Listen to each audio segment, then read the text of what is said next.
It's a guy, a car, and a podcast. It's a guy, a car, and a podcast. It's a guy, a car, and a podcast. It's a guy, a car, and a podcast.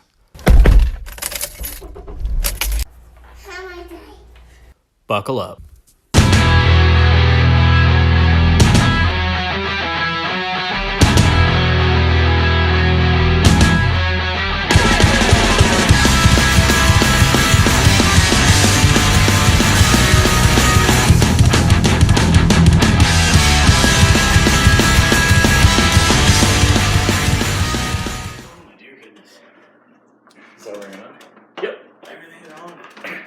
Because, since I can edit it later, I just start whenever I feel like starting.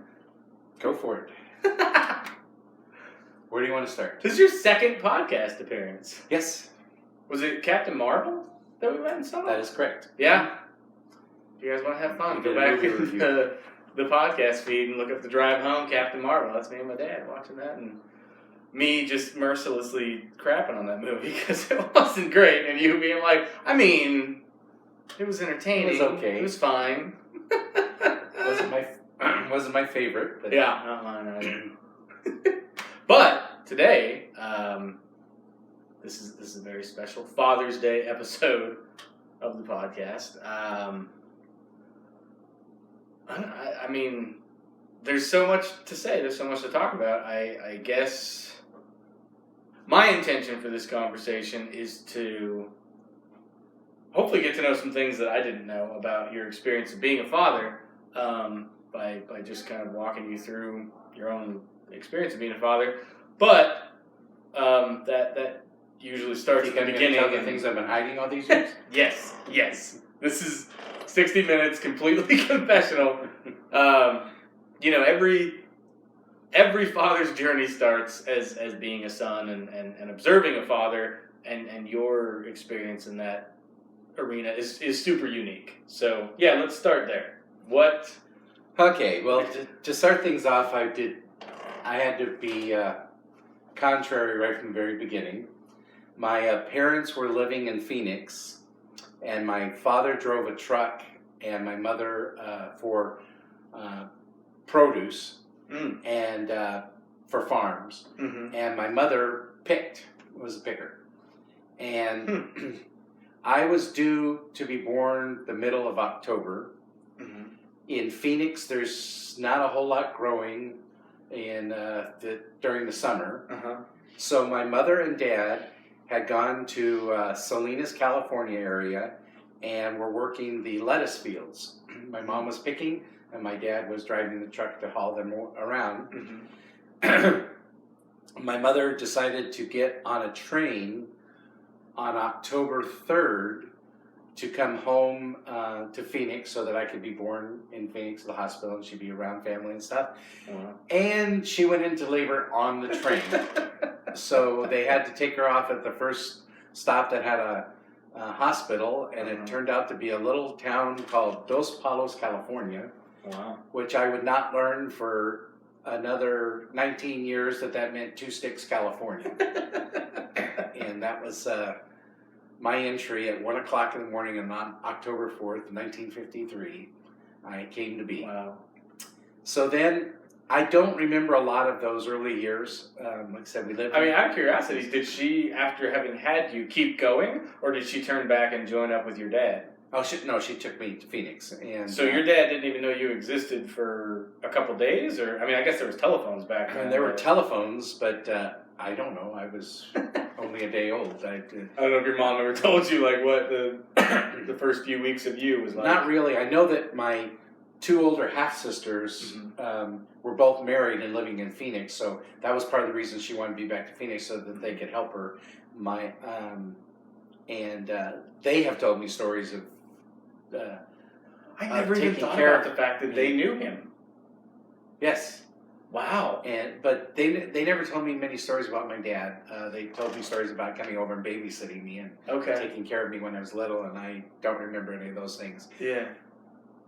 All I know about my dad, Thurl William Blaylock, and I'm Robert William Blaylock, so I was. He went by Bill. I'm guessing they didn't know like the gender or anything beforehand, so your mother picked that name out because he wasn't around. Is that accurate, or did they have? Do you know any of this? Did she ever tell you? I don't about, know for like, sure. My guess is they'd already decided on the Okay. name before Got it it. came, but I might have just been baby Blaylock for a while. I have no Okay. idea. I do have a birth certificate from Dos Palos, California that says Robert William Blaylock. So, Okay. at some point, they were Yeah. able to tell the people that make the birth certificates what Uh-huh. my name was. But all I know are stories from my mom, basically. And I have two aunts that are, well, they both passed away now, but Yeah.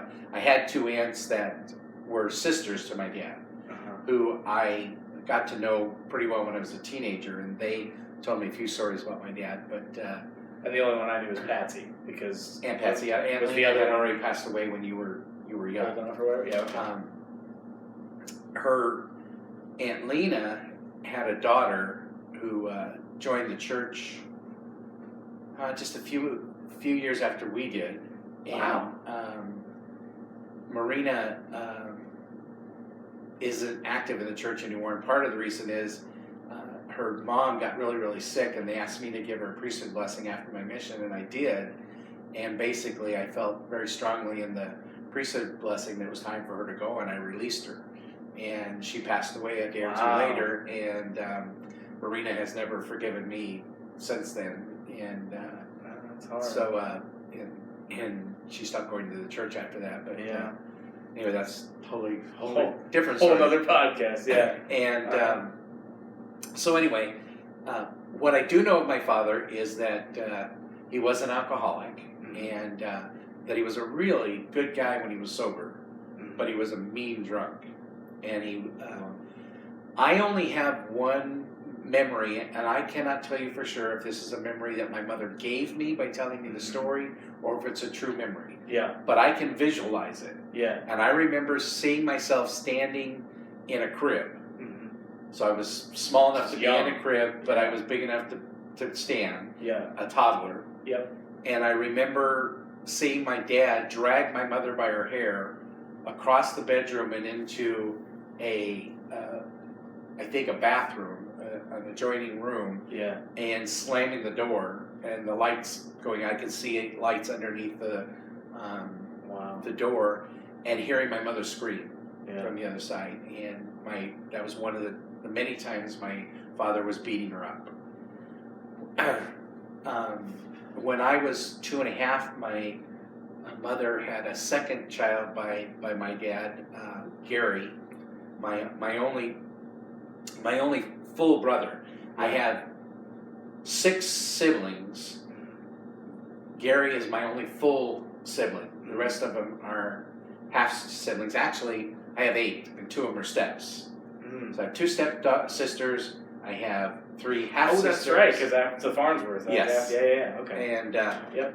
my mother was married a total of 6 times, and so we've got a really mixed match. And we're sure, like, full on married. It wasn't just there was guys that moved in. Like you're like wedding No, they- certificate and divorce, like full No. on married 6 times. Yes, Wow. because it got kind of comical growing up because I kept having to explain why my last name was different than my mother's. Yeah. and it would change over the years. Yeah. But yes, that just something Wow. getting used to, because she always kept whatever name the last husband had when she got married until she got married again. And when you were born, she was a Relaford. That's okay. Yeah, that name registers. That was a 3-month wedding. wow. And we'll talk about that We'll later. get maybe. there. Okay. So anyway, after 5 years, my mom couldn't take the beatings anymore, and she called the police. And I do have a recollection, and again, I don't know if it's because my mom has told me the story so many times, or if I can visually see it. Police cars around our house, and my mom crying and packing all of her stuff in a car and us leaving. And she took us to Modesto, California, to move in with my grandmother, her mom. And that was the first time I had ever met my grandmother, Grandma Moorhead. And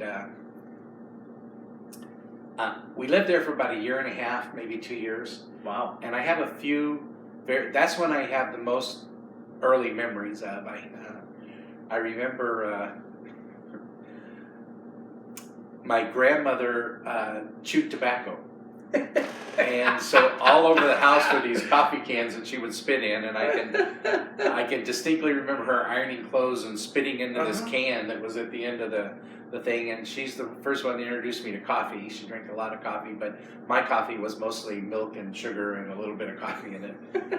And she raised chickens, and I have vivid memories of her preparing the chickens for a meal, taking them out in the back and wringing their necks and then putting them on a stump and using a hatchet to cut off their heads, and then watching their little bodies hop all over the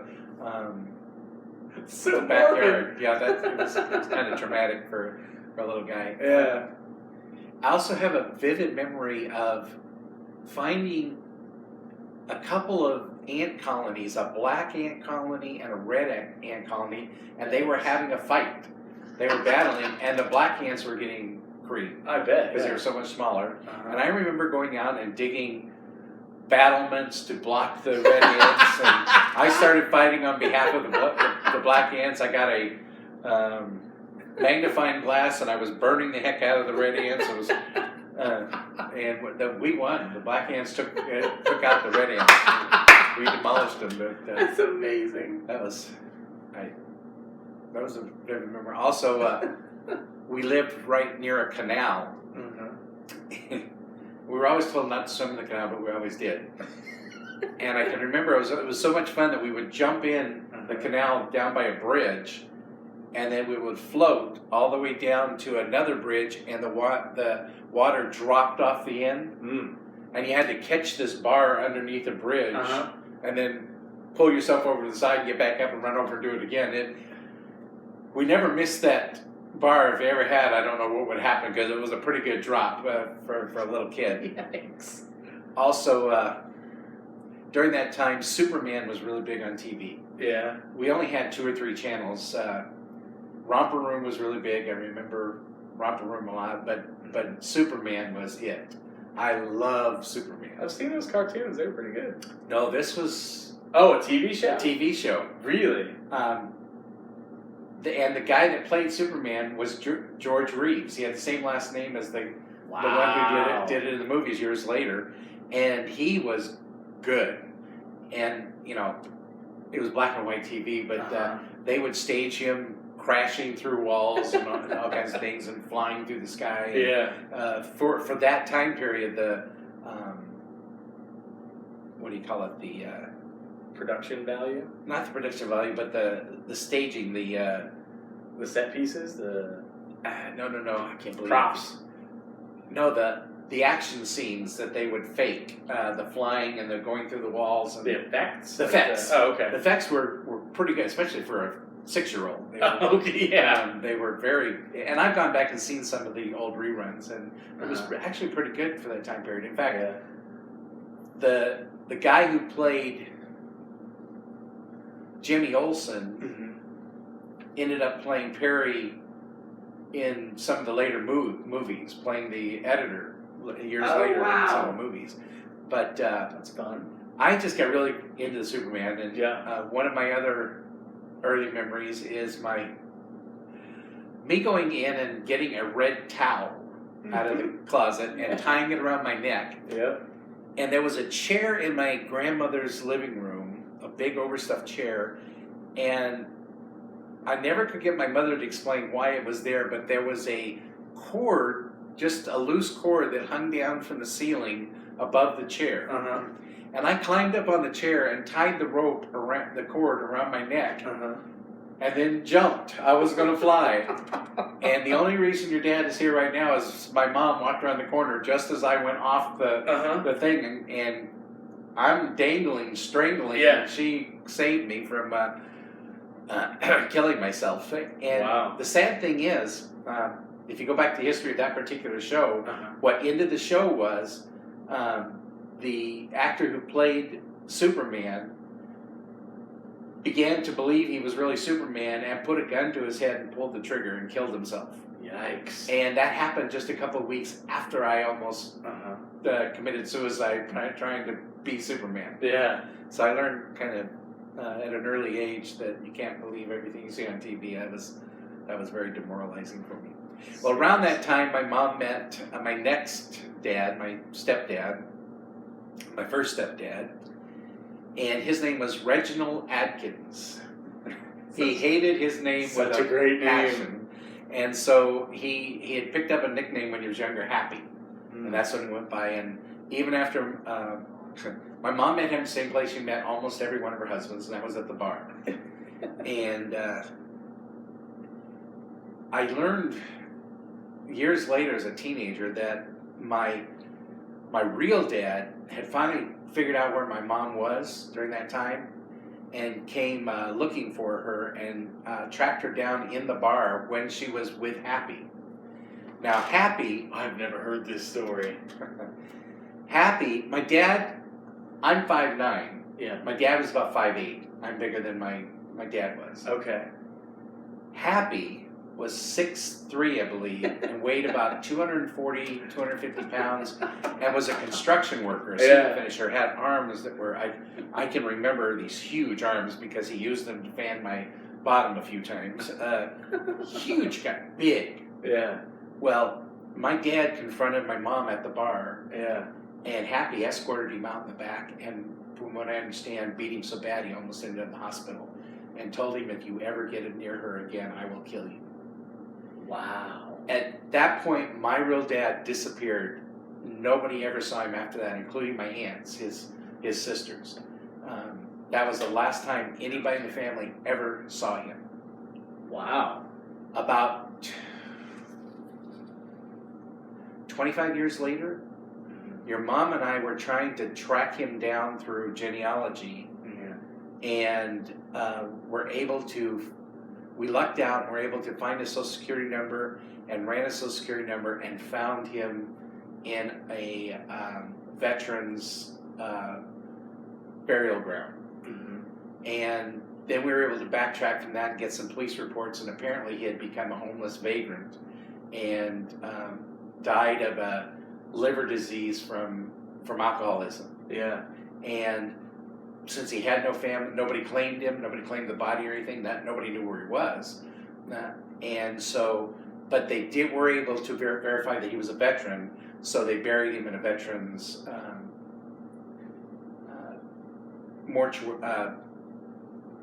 cemetery, Yeah. and it's just outside of San Diego, or in San Diego. Did your mom ever talk about the fact that he served? Like, did you know that before finding Yeah, I knew out that. through? Which was not unusual, because that age group, Happy, my stepdad, was also, that was World War II. Got it. All of them were Okay. drafted during World War II. Just about everybody in that 10-year span. Do you know anything Sure. about like where he went or what his No. experiences were? I Nothing. don't know anything about that. What about Happy's? Did he ever tell you? I mean, you were preteen at that point with Happy around, I imagine. So. Well, Mom married Happy when I was about 6. Oh, geez. Okay. And they were together until I was 14. And so, but I can remember telling him telling some stories, but I don't remember any real details. I remember his favorite show was Combat on TV, which was about World War II. Okay. We used to watch Combat together all the time, and he would make comments every once in a while about how realistic that was, how it brought back memories. But Wow.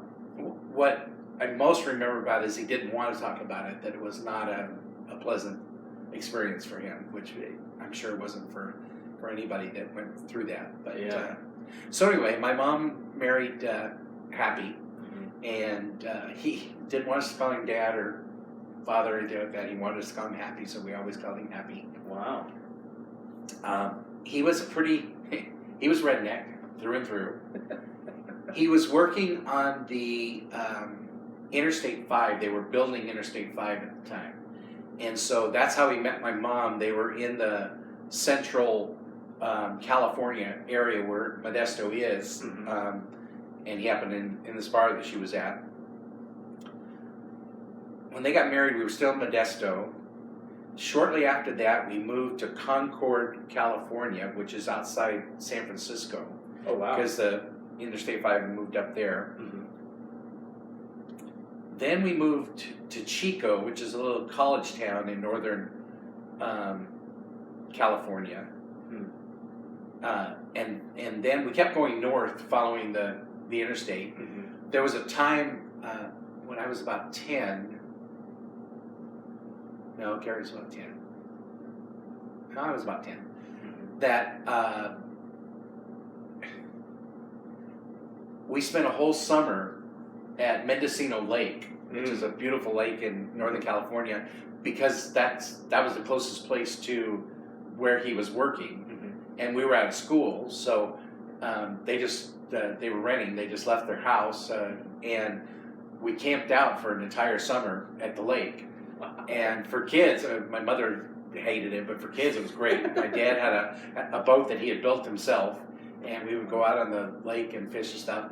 That's why I learned to swim, and I know people are going to think this is abusive, but the way I learned to swim is Happy took me out on the boat, took me about 200 yards from the shore, and threw me out of the boat in 14 or 15 foot water, and I sunk right to the bottom. Pushed myself off, came up gasping for air, went back to the bottom again, and just kept going up and down and each time I would push towards the shore, and until I finally I was flailing my arms and stuff, and finally got where I could stand again, and he said, you better learn how to swim, you're going to drown. And so I started learning how to paddle and swim, and I learned to dog paddle first to keep from drowning, or he was going to throw me back in again. Do you know anything about his background? Like what kind of father he had, or any of his experiences in that? I don't know anything about his father. Okay. I do know that he had a similar background to my mother. My mother was straight out of Grapes of Wrath. My mother was born in Muskogee, Oklahoma. When she was about 14, is when it would have been in the late 20s, so they were going through the Depression, and that was when the Dust Bowl occurred in Oklahoma, that all the farming dried up. Yeah. And there was no money, no nothing. My grandfather had an old Model T Ford, piled all the kids in the Model T and headed for California but broke down in Eloy, Arizona. So they worked for a year in the farms at Eloy, the almond orchards and things like that. Then they were able to make it to Mesa, and they worked for a few months in the Phoenix area. My mom told me one story where they had a buckboard, and they all got in the buckboard and rode to Apache Junction for a picnic. It took them half a day to get there. They had to picnic, and a half a day to get back. We do it in 20 minutes now. And that there was just miles and miles and miles of open desert between there. Finally, they got the Model T fixed, got some money, and then they ended up in Salinas, where they were headed. Got it. And that was always my mother's favorite place in the whole world, was Salinas. Wow. So she grew up in that area. World War II started. Salinas is not far from a couple of the military camps. I want to say Camp Pendleton, but I may be wrong, in that area. So she started waitressing and started chasing around with Navy guys and stuff. And her first marriage was a military guy. And I don't. Oh, Thurl was her first? Oh no, he was her third. Really? Yes. Oh, because she would have had children older than you, so. Tee. Do you know how young she was when she was first married? I'm not positive, but late teens, early 20s. Wow. She was young when Okay. she was first married. And she had a daughter from that marriage, and that daughter was killed in a fire. So none of us ever knew her. Like, young? Like Like 2 years old, yeah. And that husband left around the time the baby was killed. Then she married Wanda and Linda, my older half-sister's dad. Again, a guy out of the military. I don't know their maiden names. What is that? One of Linda's. I don't think I ever. I don't know their maiden names. Because Linda, she Oh, kept her husband's name until she died. So yeah, I don't know. I'll That's try and think of. I knew it at one time. I've met their dad. Because Why? Well, when my mom and their dad split, that was the only time. Well, not the only time. At that particular time, my mom let him take the girls and raise them.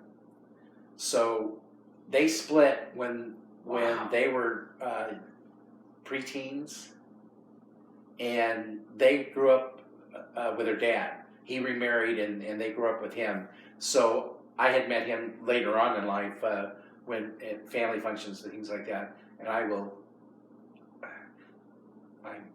can't believe I can't think of his name right now. It's been so long. I'll think of it. I know your mom has it in her genealogy. Yeah. But so they got married. Then there was another marriage that I knew nothing about for years. I'll come back to that in a minute. Okay. And there was a son born there, and he left with his dad. Which we recently found out about. That mom, I think, I was tracked gonna, down. I was gonna try and take this chronologically. Right, but and I'll tell you the story how I found out. Because I never knew that about Grandma, that she lost a child that tragically. And She didn't like talking about those things. She would get very emotional when she talked about it. So she talked about it very infrequently.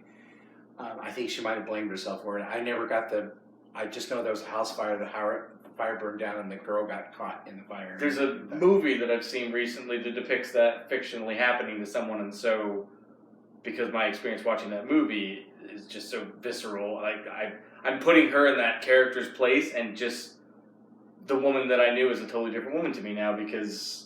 Wow, that's hard. See, she would never tell us what exactly happened, so I don't know if she was there and couldn't get in to save her daughter, or if she was away doing something and somebody else was watching it. But there had to be some guilt there that she blamed herself, and it split her and her husband, so it had to have been really bad. Do you think that's why when she split with Linda and Wanda's dad, that she allowed him or had him take them? Was she still kind of hung on? Nobody ever talked to me about those things. Yeah, okay. They're much older than me. They were married when I when I was born, true. so we just never talked about those Fast things. forward. Okay. We'll catch up with Eddie in a minute. Is that the second one? That's the other brother that I didn't know about. Oh, okay, Let me explain how I found out. Go ahead. Chronologically, how I found about it, Eddie. Okay. So anyway, Happy was now our stepdad. Yep. Things are going good. Like I said, we moved to Chico. While we were in, we spent the summer in Lake Mendocino. Lake Mendocino is near a huge mountain called Shasta Mountain that is gorgeous. And Happy fell in love with Shasta Mountain and got to talking to, the only thing up in Shasta Mountain was a logging camp. And he got to talking to these loggers and decided he wanted to be a logger. So he quit his job at the cement and joined this logging company and packed us all up with him. Next thing we know, we are living literally towards the top of Shasta Mountains in a logging camp with 300 men and 3 women, my mother being one of them. If you remember your grandmother very, very well, you could probably imagine she was not a happy camper. She hated the whole time there. Now, Gary and I was about 10 and he was about 8. Mm-hmm. We were in hog heaven. I mean, our backyard was the Shasta Forest. Yeah. And it was, what more can a kid that age ask for? Not only that, but almost all the men lived in barracks. I think there were, as I remember, 3 trailers. We lived in one of them because there was only 3 families. And I don't remember the other ones having kids. I remember just Gary and I being the only kids there. And so all the other single loggers lived in barracks, a bunkhouse. And they had a cookie, a big mess hall. Okay. And the cookie would cook for them. And then Mom would cook for us. Okay. But we would sneak down while the lumberjacks were all off doing their thing. The loggers were all off doing their thing. We'd sneak down to the mess hall. Mm-hmm. And we'd go back to the back door and we'd tap on the back door and the cookie would open the door and he'd look around make sure nobody was there and he'd go, shh, don't tell anybody. And he'd run over and he'd bring us each a big cookie. And then we'd go running off and have these cookies. I very vivid memories of that cookie. The guy giving us cookies. And I remember also when the log trucks would come through, we would give them a signal and they would blow their big horns, and we just thought that was the coolest thing. And it was an interesting experience for me because I actually spent that year going to school in a one-room schoolhouse that was about 30 miles from our house. It was probably about an hour bus drive from our house. Okay. And there were less than 30 kids in the school, the entire school. Yeah. We had one teacher for all 12 grades in this one room, and she would just start with the little ones and give assignments and go around the class and then circle back and keep doing that the whole time. And I just had a ball. It was, for a 10-year-old boy, it was great. I was sad when when my mother laid down the law and let Happy know he was no longer going to be a logger. He was going back to a real job, and we were going. I love that it was her. She's like, I'm done. Yes, we're leaving. And I also remember the very last day, they sent us to school so they could finish packing and we wouldn't be under their feet. Mm-hmm. And then they were going to pick us up on the way out of town with a packed. As I remember, Happy had a truck and his boat. So all of our belongings were in the truck and the boat. And on the way to school, I had caught a lizard, and I took the lizard to school for show and tell. And when I got off the bus, I realized the lizard had gotten out of my box. It was still in the bus. And I've always wished I could have gone home that night to see all the girls screaming when this lizard came out of nowhere in the bus, but I never got to do that. So I never got to finalize that story. So anyway, we went from there to Santa Rosa, California. I spent the next, I must have been a little over 11. I spent the next 2.5 years in Santa Rosa. Or maybe 3 years. That was the longest stint we had in any one place. I remember I was in grade school when we first moved there. So it must have been 6th grade. How are you when you're 6th grade? I usually just add 6 because you start when you're like in 5 or 6. So I started when I was 4. Because my like preschool? No, my birthday's October 4th. And my mother told the principal that you will start him in kindergarten at 4 or I will cream your face. And so I started early. I graduated when I was 17. Violent woman. She could hold her own against the drunks that she married over the years. Which is funny because she's not like a huge human being. Like she's, as I remember, about your size. Like she's 5'7", 7, something like that. But I've seen pictures. Like she was petite. She wasn't like, a logger. No, but you got to remember she had a very gruff voice. Yeah. And she had grown up in hard times. Mm-hmm. She had learned she was very independent, and that's part of the reason that she got married several times. Mm-hmm. She got, but she could hold her own. Yeah. And spent all that time around those military guys when she was younger. Oh, yeah. So anyway, we moved to Santa Rosa, and the first house we lived in, it was a 2-story house, and we rented the top story. Oh, wow. Somebody else lived below us. Uh-huh. And we were literally right on the side of I-5 that Happy had been building all of his life. No kidding. What did he do to build it, by the way? Was he asphalt? He was or a cement finisher. Got it, okay. And literally right on the side of our house was the fence that separated... Chain link fence that Uh-huh. separated us from the freeway. Uh-huh. And there was a hedge. Yeah. And we were latchkey kids. Our mom and dad both worked, so we got home hours before they did. Yeah. And I was the older one. I was supposed to keep Gary out of trouble. We had a lot of fun times during that time. I remember one time when we flew a kite off of the porch. In front of our house was a porch that had a banister that was made out of stone. It was, 8-10 inches wide, went slick and went straight down on either side of the rose bushes. One day Gary decided to slide down it and made a left turn and ended up in the rose bushes. That was fun. But then the whole front of the house was a porch. Yeah. It had an overhang and the whole 9 yards. And one day I got this crazy idea to fly my kite off of the porch. So I'm flying it out over the neighbor's house. Uh-huh. And the cars are driving by and I'm flying and going, So I angle my Clyde over and I start dive bombing the cars on the freeway with my kite. That was fun. The people in the cars didn't think it was very fun, but I thought that was fun. And I did manage not to lose the kite, so I didn't hit any of them, or they didn't hit me.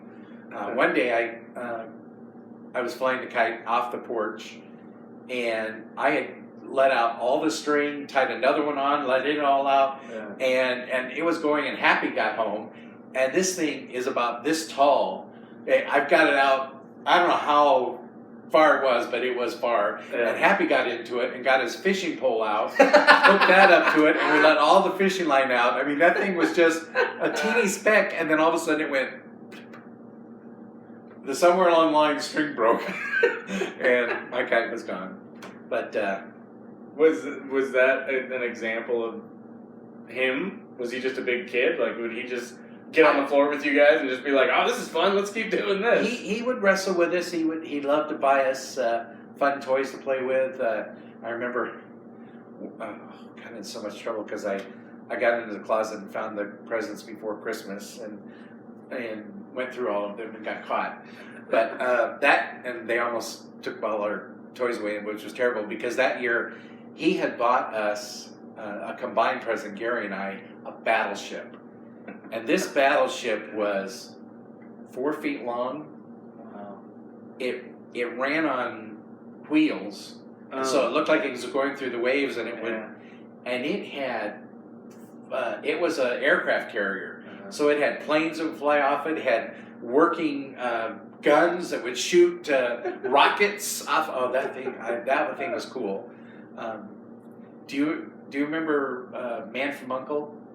I know of it. I haven't seen one, but I know. That was real big during that time. Yeah. And I just had to have this Man from U.N.C.L.E. briefcase, and they got it for me for Christmas. This thing was so cool. It was plastic, looked like a attaché case, and it popped open, and inside of it had a pistol, and the pistol had all these things that you could add to it. You could make you could add a stock to it, make it into a rifle. You could add a scope to it. You could add a grenade launcher to it, and the grenade launcher had caps in it, so it would explode. And the gun itself worked off of caps. Wow. And it was also set up so that if you opened it like a normal attaché case, it had 2 caps in it that would explode. You had to open it from a secret latch on the side so it wouldn't explode. It's amazing. I missed that. Mission Impossible pistol. I was the terror of the neighborhood with my Mission Impossible. But I remember they got Whammo air blasters one time. It's just this thing you pump, and it's big, and you squeeze it and it shoots a puff of air out. Yeah. And then it had these little paper or cardboard things you'd set up and shoot down. And Happy played with us on those. He taught us how to play cards, taught us how to play blackjack and poker, and wow, which we later turned into strip poker with a babysitter. But that's another story. Talk about that. Wow. And we won that one because he also taught me how to stack a deck. I learned how to hide cards on the bottom of the deck and deal from the bottom of the deck the cards that I wanted and needed.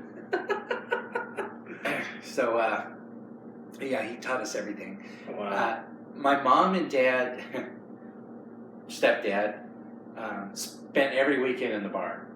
That's where she found all her husbands, because that's where they hung out. And in Santa Rosa in particular, he had a sister, Happy did, a sister and a brother that both lived in Santa Rosa. And the sister owned a country western bar. It was called the Oasis, which is, I don't think there's a town in the United States that doesn't have an Oasis bar. Yeah. And every weekend they'd go to the Oasis bar, and it would close at 2 o'clock in the morning. By law, they had to shut down. And you wouldn't believe how many Saturday mornings or Sunday mornings my brother and I would get woke up about 2:30 in the morning with them dragging half the people that were left in the bar over to our house for breakfast and for more beer. And so I learned how to mix drinks at age 9, 10. And Never was allowed to have any of the alcohol myself. Right. But I could mix the drinks, and I learned how to cook when I was young. I would fry up steaks and potatoes and eggs and all kinds of stuff for these drunks, and learned a lot about dealing with personalities, and also learned that for some reason, anytime you imbibe an alcohol, you lose your hearing because all of a sudden you have to shout everything. It was always loud. And there were times that usually they would leave a babysitter with us until I got 12, 13. But there were a few times they couldn't find a babysitter, so they would take us to the bar with them. They'd set us at the end of the counter, and they would give us bottles of Pepsi and peanuts. And then taught me to pour peanuts in the Pepsi and to get a different flavor. And it was really cool. And then you suck the peanuts out of the Pepsi. It was cool. That's interesting. I'm yes. gonna try that. And that's where I fell in love with country western music. They had a live band there every weekend. Did you see anybody remarkable that you know No. of or maybe learned about later? No. Nothing. Yeah. If I did, I didn't know them well enough that I recognized them later. We did a couple other funny things about that particular house. Well, number one, while I was going there, I went to Lincoln Elementary School. Mm-hmm. And one day while we were at school, the teachers all got called. The speaker went off and called all the teachers to the principal's office. We were sitting there alone for a little while, and then the teacher came in bawling and told us school was closed for the day. It was in the afternoon. That the president had been shot. Oh, wow. John F. Kennedy had been shot, and we were all sent home. And I remember sitting at the TV. We only had 3 channels. It was black and white TV. And I remember sitting at TV with my mom and dad at the end of the day, and just watching all these newscasts about JFK. And I can just remember how emotional it was for everybody. And kids were crying, parents were crying. It was a tough time. So, and then there was one time that I loved pulling practical jokes on my little brother. And I had my own set of friends that were my age, and he had a bunch of friends that were his age, and they would always tag along with us and just drive us crazy. So we tried to find ways to get rid of him, although I was supposed to be watching him because we were home alone. Yeah. And this one day we cooked up this idea to scare them to death. Because this was kind of an older home and it was kind of spooky to begin with. And so we told them, we were all playing in the house, and we cooked this thing up so that all of a sudden we started screaming and started yelling at them, get out, get out, get out. And they just ran with us like sheep. And we ran across the street, and there was a vacant lot across the street, and there was like an irrigation ditch, and we jumped into the irrigation ditch, and all of them were going, what's wrong, what's wrong? And we were going, somebody's in the house. We heard somebody in the house. You know how you have these creaks and stuff like that. Yeah. They're going, really? Yeah, there's somebody in the house. And then we went, okay, we're going to go up and check it out. Yeah. And so we, the older boys all went up the house, and the little ones were just shaking their boots waiting to see. So we go into this. I remember we had the steps up, and then there was a door. The what did I just call it? The thing I did. I hate getting old. You walked up the steps, and there was the porch. Mm-hmm. Walked across the porch, and then there was a screen door, and then the main door to the house. Mm-hmm. And we opened that up, left the main door open, and let the screen door close, and they could see through the screen door. Yeah. And there was a long hallway. And then, if I remember right, there was like our bedroom off to one side, and kitchen or something out there. I don't remember where everything was now, but there was a couple of rooms off the sides of the hall. Yeah. Then I went back to the living room. Uh-huh. So we're walking really quiet down there, and then all of a sudden we all start gagging like we're being poisoned, and we all fall dead. And we're lying there dead. Yeah. And we can hear the little ones going, our brothers are dead, what are we going to do? and while we're sitting there absolutely quiet, I am not lying, all of a sudden we heard footsteps inside the house. And we were the only ones there, and none of us were moving. We beat it out of the house so fast And that didn't go back in until our parents showed up that night. Scared us to death. And I have no idea what it was, but it was a very distinct walking coming our way. And I don't know, it could have been somebody downstairs, but it sounded like it was on our floor. Yeah. And it was coming our way. And to this day, I don't know what it was, but it scared the bejeebus out of us. And so we, from then on, we didn't play that game anymore. The house became a little different after that. Then we moved into the first house that my parents actually bought. They bought a small tract home that was on the outskirts of Santa Rosa.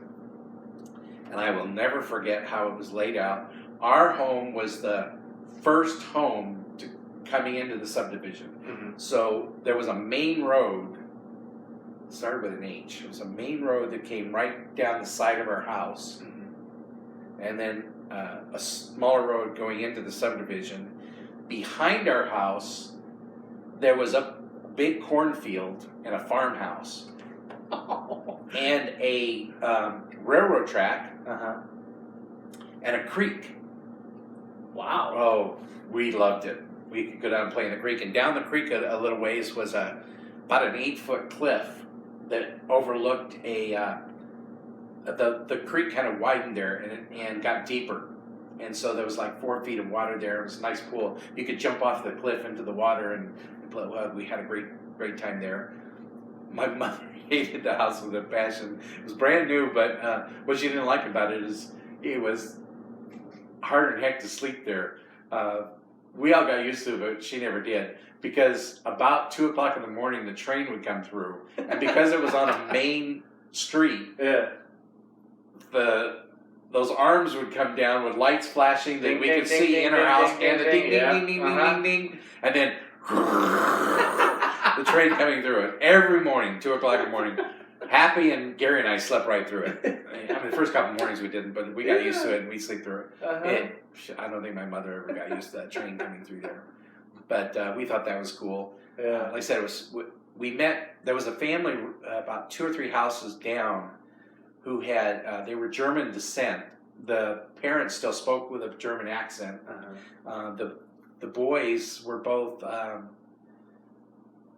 just toe-headed.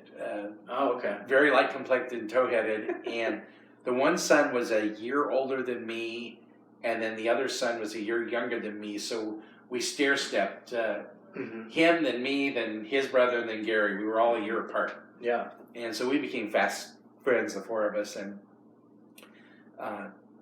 during that time, I went into junior high. I had been very bashful, very timid up to that time. And my mother was scared to death that I was going to turn out bad because I was so timid. So she forced me to take a dramatic arts class, a theater class.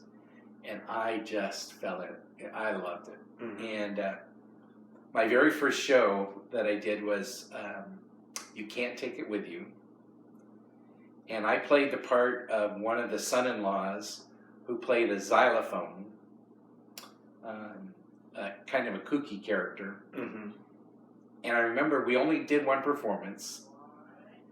And 2 days before the performance, I was out playing, and one of our neighbors was burning something in their fireplace, and the smoke was coming out, and the smoke got in my eyes, and I had some kind of allergic reaction to it, and I literally went blind. My eyes swelled completely shut. I could not see anything. And I couldn't miss the performance. They had not been able to find me a xylophone, but they found me a glockenspiel, which is a handheld xylophone, and I learned how to play the Wedding March, because that was part of the show, and a couple of other songs that I would play during it, and I just did not want to miss the thing. And by the time of the show, my eyes had opened up just enough that I could see, but they were still swollen. They looked really bad.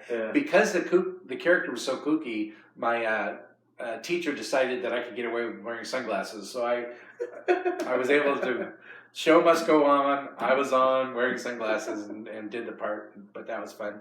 I do remember during that time my mother pulling a terrible, terrible thing on me. up to that time, there were only a couple of things that I had trouble eating. Mm-hmm. And you know that to this day, I can't stand these two things. One of them was avocados that my mother loved because she grew up in Salinas where they grew in plenty. Yeah. And she was always buying avocados. And to me, they were slimy, green, ucky things that I wanted nothing to do with. And she would chop them up in salads and stuff and force me to eat these things. And I hated it with a passion. And the other thing was sweet potatoes. Mm-hmm. And every Thanksgiving, she made this sweet potato dish that had marshmallows, and I'd eat out the marshmallows off the top. I hated sweet potatoes, and they would force me to eat the sweet potatoes. To this day, I cannot stand sweet potatoes or avocados. Yeah. Well, during that time the first day when I was literally blind, and they were having to lead me around, brought me home, sat me down at the dinner table, she made salad, and I said, "You didn't put any of those avocados in there?" No, I didn't put any avocados in there. I ate the whole thing. I couldn't taste anything because I couldn't see it. It was full of avocados, and I ate the whole thing without even knowing it. And then she told me afterwards that I ate avocados, that I was always angry after that she tricked me into eating those slimy avocado things. But, so the next couple of years, it was probably the best time for me. Things were going good at home. Happy had a good job. He would take us hunting and fishing with him, and actually, he took me hunting a couple of times. First time he took me hunting almost was the last time he ever took me hunting. He and another friend had a son who's about my age, so the two of them took the boys out, and they put us on this hill. And just set us there and said, "We're going to go and scout things out a little bit, and then if we find anything, we'll come back and get you." And but we're going to leave you this Winchester, this lever action Winchester, and if you see something, shoot it. Just make sure it's not us. Just make sure that has horns. Don't shoot anything that doesn't have horns. And I remember they had a dog. It wasn't our dog. It was their dog, and they took it. The adults took the dog, and they took off down this ravine. And so the other boy and I were talking and having a good time, just sitting around for a long, long time. It was quiet and kind of peaceful. And then all of a sudden we started hearing barking. And we're looking and looking and looking, and all of a sudden, here come about 3 buck, big buck, right down in front of us down this ravine. Well, we grabbed for the Winchester and got buck fever and jammed it and couldn't take a shot because we got the thing jammed up in it. And then the next thing they're gone. They come racing by. Then the dog comes racing by, hot on their heels. And then a couple of minutes later, our dads come by, swearing up a storm. They are so mad. The stupid dog is running the deer away from them. They never did get the deer, and they're mad at us because we didn't shoot at them when they came by. But we're broken. We couldn't get it to work. And so that was my first hunting experience. Didn't go over well at all. Wow. While we were in the Shasta Mountains, I remember that in California they had hunting seasons in different seasons in different counties, and it was deer season in the next county over. So my dad took me and we drove into the next county, and we hunted all day long and didn't see anything. Actually, that first time he brought the whole family. Mom and Gary were with us too. We scouted all over and didn't see anything. And coming home, this is going to sound like I'm making it up, but I am not. Coming home, we drive up to the sign, the county line sign. Yeah. And standing on the other county is a 10-point buck. Not more than 100 feet away from us, just standing, but he's in the wrong county. Just barely in the county lines. Well, my stepdad, Happy, is trying to get the gun. He's reaching for the gun. It's in the back seat. Yeah. And he's going, "Give me the gun, give me the gun." And Mom's swatting at us and going, "No, don't give him the gun. He can't shoot that deer. If that deer's smart enough to be in the right county, he's not going to shoot him." And she's banging on the outside of the car, "Run, deer, run!" And the deer's just staring at us. And finally the deer kind of loped off before Happy could get the gun. He was so mad. So the next weekend, we went out again, only this time he only took me. Yeah. And we looked all day long, didn't see anything. We're driving back, and we're almost to the county line, but we're still in the right county. And he sees this buck, and this sucker is on top of a hill. And it didn't look more than 3 inches tall to me. That's how far away it was. Well, I remember he had a British 303. It was his favorite gun. And it may have come from World War II for all I know. He takes and puts that gun out the window and just aims very carefully, takes a deep breath, squeezes the trigger, and about 2 seconds later, that deer falls over. Unfortunately, it fell over and rolled down the other side of the hill. So I had to wait for about an hour for Happy to hike over the hill, get this deer, and hike all the way back, carry this sucker all the way on his back over the hill and back. But we got it home. That's when we went to logging camp, because I vividly remember him taking it out in the back of the trailer and tying it to between 2 trees, and me learning what gutting a deer was all about. My first time. That was interesting. Oh, it's smelly, but I learned how to string up a deer and gut a deer. I think those are the only 3 times I can remember that he actually took me. I never got a chance to shoot other than the time I jammed the gun. We did go fishing a lot. He took me fishing a lot to lakes that he had this boat that he built, and he took it on lakes. He took it on the ocean. Do you remember the movie The Birds? Yeah. That is filmed in a place called Bodega Bay, which is an hour and 15 minutes from Santa Rosa. We used to go to Bodega Bay all the time fishing. Wow. So everything in that movie is just vivid to us. Yeah. And we had a favorite place, a favorite cafe that we would stop, and it's the same cafe that they filmed where the gas station blew up. Yeah. And everybody was huddled inside of it. That place is there, and we would eat at that cafe every time we went there. Wow. Long before the show movie ever came out. Sure. And I remember Gary and I always loved to have bowls of chili, and Happy ate abalone. And he would put Tabasco sauce on this raw shellfish, and then just suck it down, and Gary and I would turn pink and green, going, ooh. Okay, how do you eat that? But it's like eating snot. I don't understand this. But he liked it. But so now we're in Santa Rosa, and we're going there all the time. And then the movie came out while we were in Santa Rosa. It came out on the TV. Wow. So we're watching the movie and watching all the stuff that we had gone to several times. And it is so real, because we know these sites. And we've been out on Bodega Bay and caught fish out there. Happy caught a shark out there. He caught a stingray and all kinds of weird things out there. And so we're watching all this. And then if you remember the very end of the movie, they get in that little MG.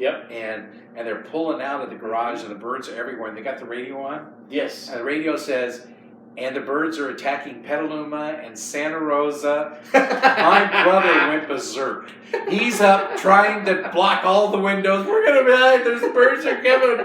So they're going to get us. And my mom and Happy are trying to pull him down, going, no. It's pretend. No, it isn't. I've been there. I know where that is. They're going to kill us. And, I was scared. But he was petrified. So that was pretty exciting to go through that. I got my first real paying job in Santa Rosa. I had a beat up old bike, and I wanted a 3-speed Swin. And my parents said if I could earn half the money, they would get it for me. And so I got a job at the newspaper in Santa Rosa. It's probably called the Examiner, or one of those Post, or normal newspaper name. I would go down every Saturday morning, early in the morning, and they would give me a whole bunch of rolled up papers in a canvas sack that I put over my shoulder. And then I would go to all the restaurants and sell it to the people that were having breakfast. Oh, wow. Like the Newsies. I would do exactly that. And and then I would come back and I would give the money, and then they would give me back part of the money. And so that started doing that. I wasn't making money fast enough doing that, so then I found a place where I could you could earn a bike like I wanted by selling greeting cards. So I talked my mom into sending off for these greeting cards, and I started selling them door to door.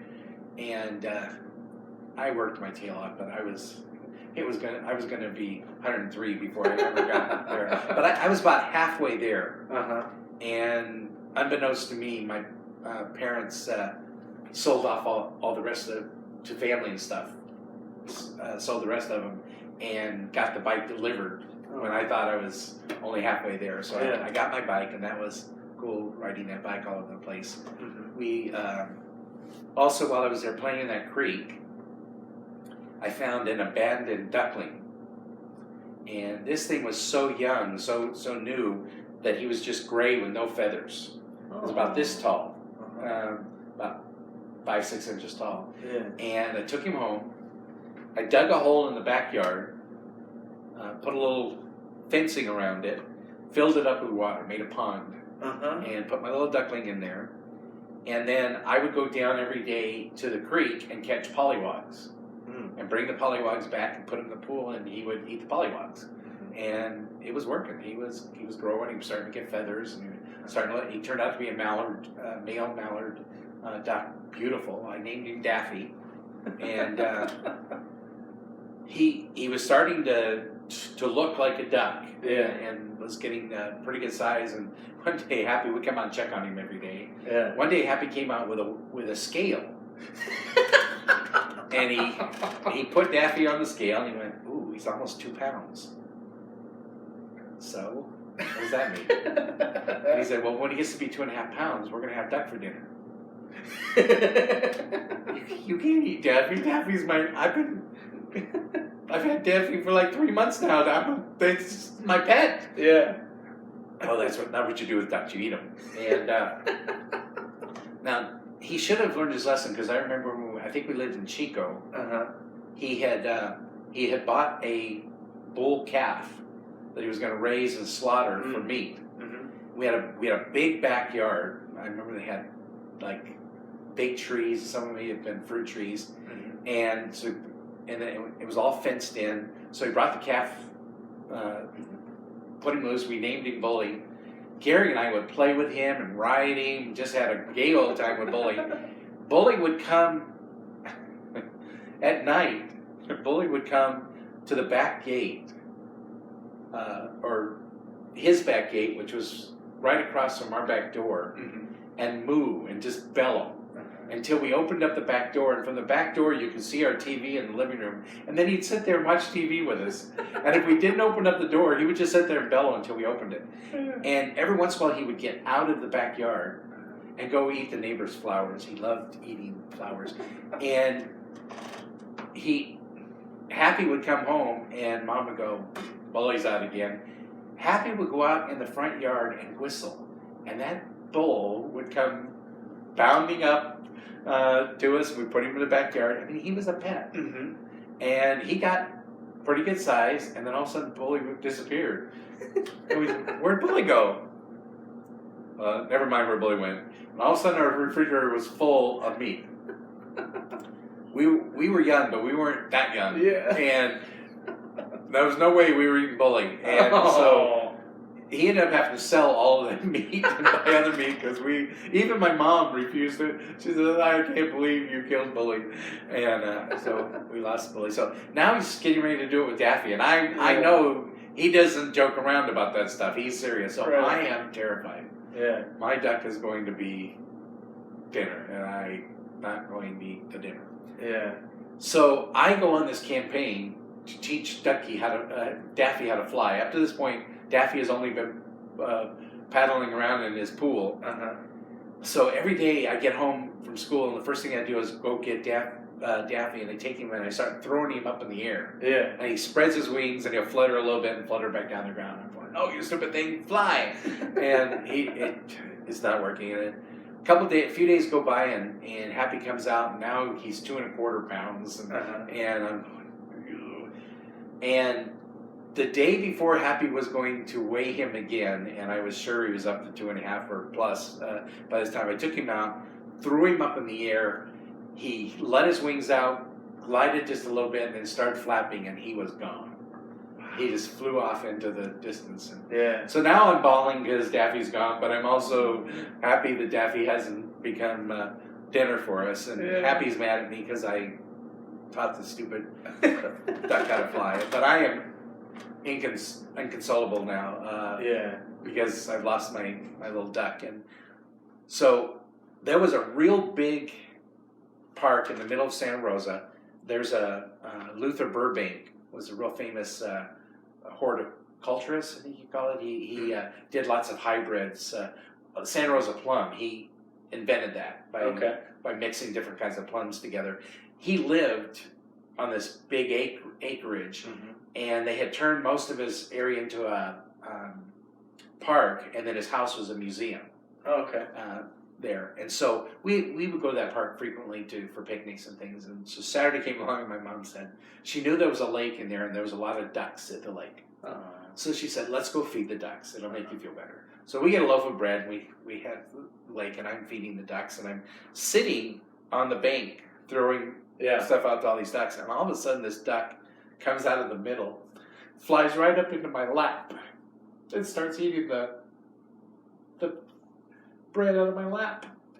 And it's Daffy. My duck has found a home. So cute. And so I could go visit Daffy whenever I wanted to without Happy eating him. So I felt good that I knew he was safe, he was home, he found a home. And I don't know how he found that lake because he was not flying that direction when he took off, but he met some other ducks that took him home. So that was cool. Let's see. So that's all the happy times. Then things got a little bit rough. that you were old enough when that ended to be aware of its end. You and your mom and Happy. Oh yeah, I'm going to tell you. Up. I was extremely aware of it. It did not end well. Just before I turned 14. Well, I guess when I was about 13. It's one thing you and I have in common. I loved music. I loved the stage. And I talked to my parents into getting me an electric guitar. They bought me an electric guitar with a little amplifier and talked one of the band members from my aunt's bar into teaching me how to play. So once or twice a week he would come over and I could still play dun dun dun dun dun dun dun dun the Peter Gunn. It was very easy. That was the first thing he taught me how to do was Peter Gunn because it was easy to do.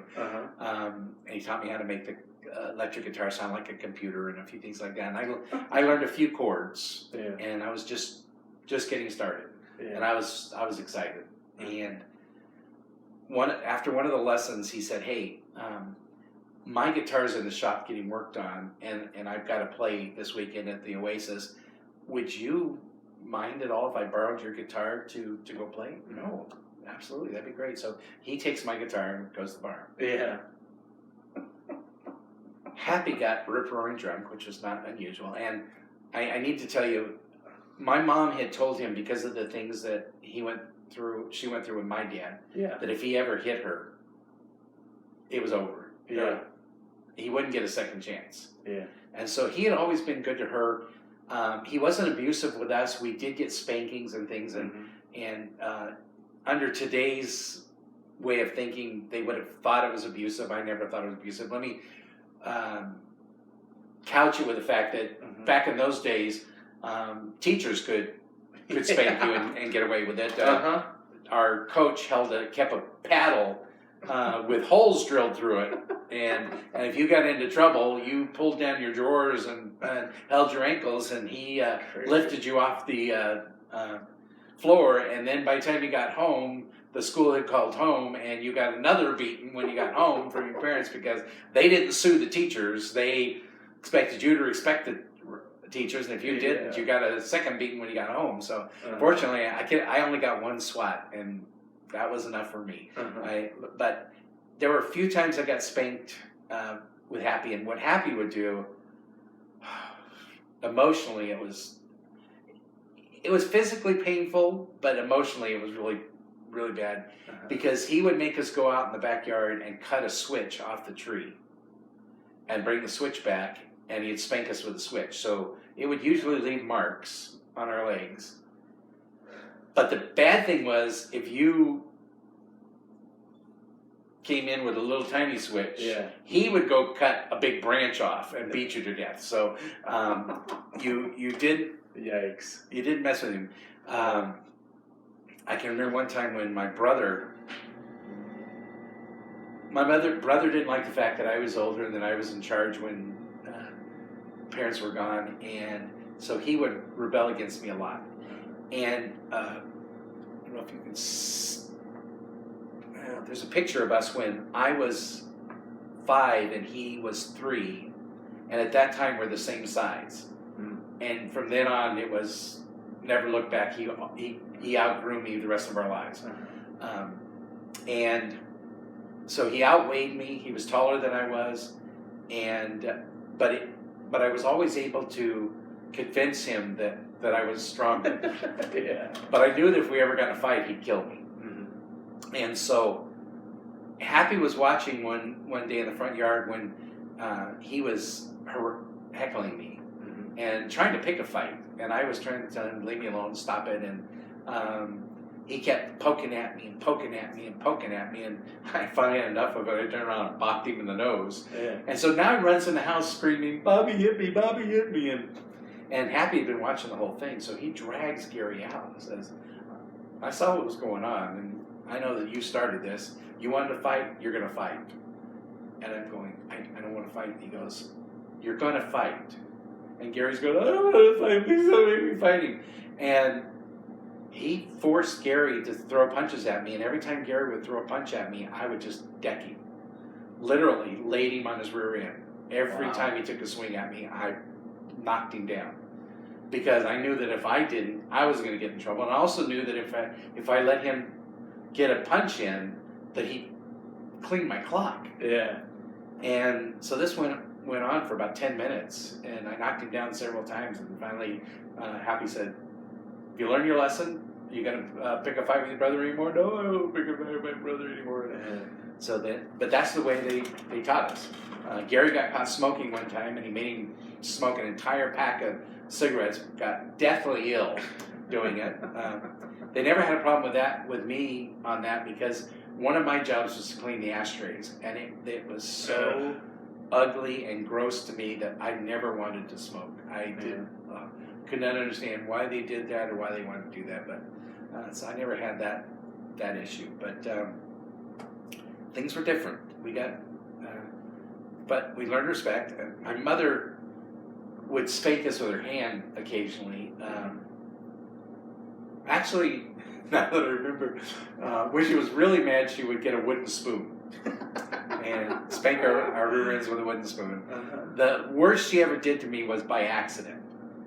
And it was around that time, I was about 13, things were starting to go south anyway. I was starting to get a little rebellious like preteens do, and I mouthed off to her about something, and she backhanded me. And it was a ring hand, and she got me right in the mouth with a ring, and just split my mouth open, and she felt terrible about it. She's apologizing, I'm bleeding and crying, but I never backtalked my mother ever again after she popped me in the mouth. Learned my lesson well about that. So anyway, so we're at the bar. We're not at the bar, but they're at the bar. My guitar is at the bar. Happy gets rip-roaring drunk. Oh, I was going to tell you, I found out later that there were several times on the weekend he would get drunk and get into fights with different people. And several times he sent people to the hospital. He was so big and so strong that he would hit them so hard they'd end up in the hospital. How he never got arrested, I have no idea. But mainly probably because most of those people hung out together all the time at the bar, but they learned to keep their distance from Happy when he got drunk. Never did anything to my mother, but nobody else. He wouldn't take any guff from anybody else, and he was kind of like my real dad. He was a mean drunk, and so They are playing a set. They're in the middle of a song.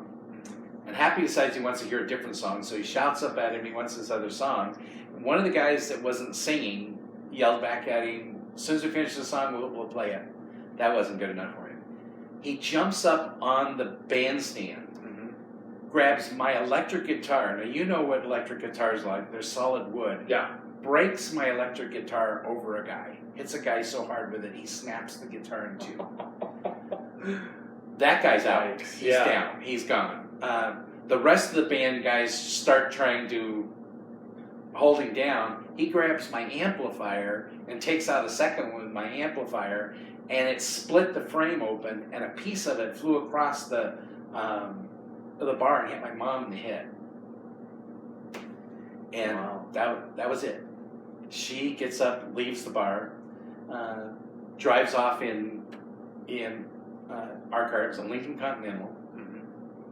She drives home, leaves Happy there in the middle of this brawl, and drives home, wakes us up in the middle of the night, and starts throwing clothes in laundry baskets. And says, "Get up, boys, get dressed, we're leaving."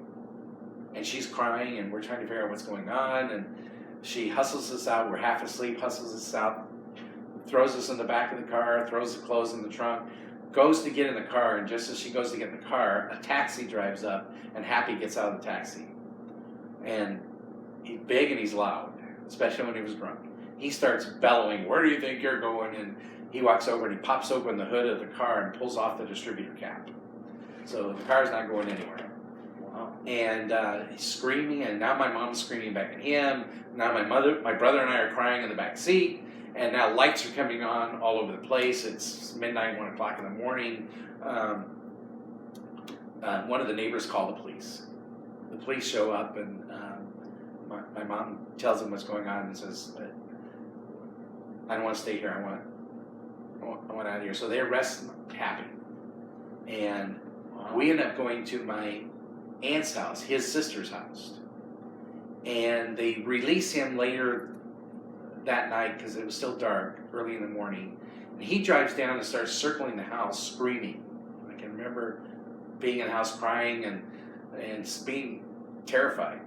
Because once, I'll back up for a second and tell you another story. Yeah. The only time that we'd ever seen him get scary mean,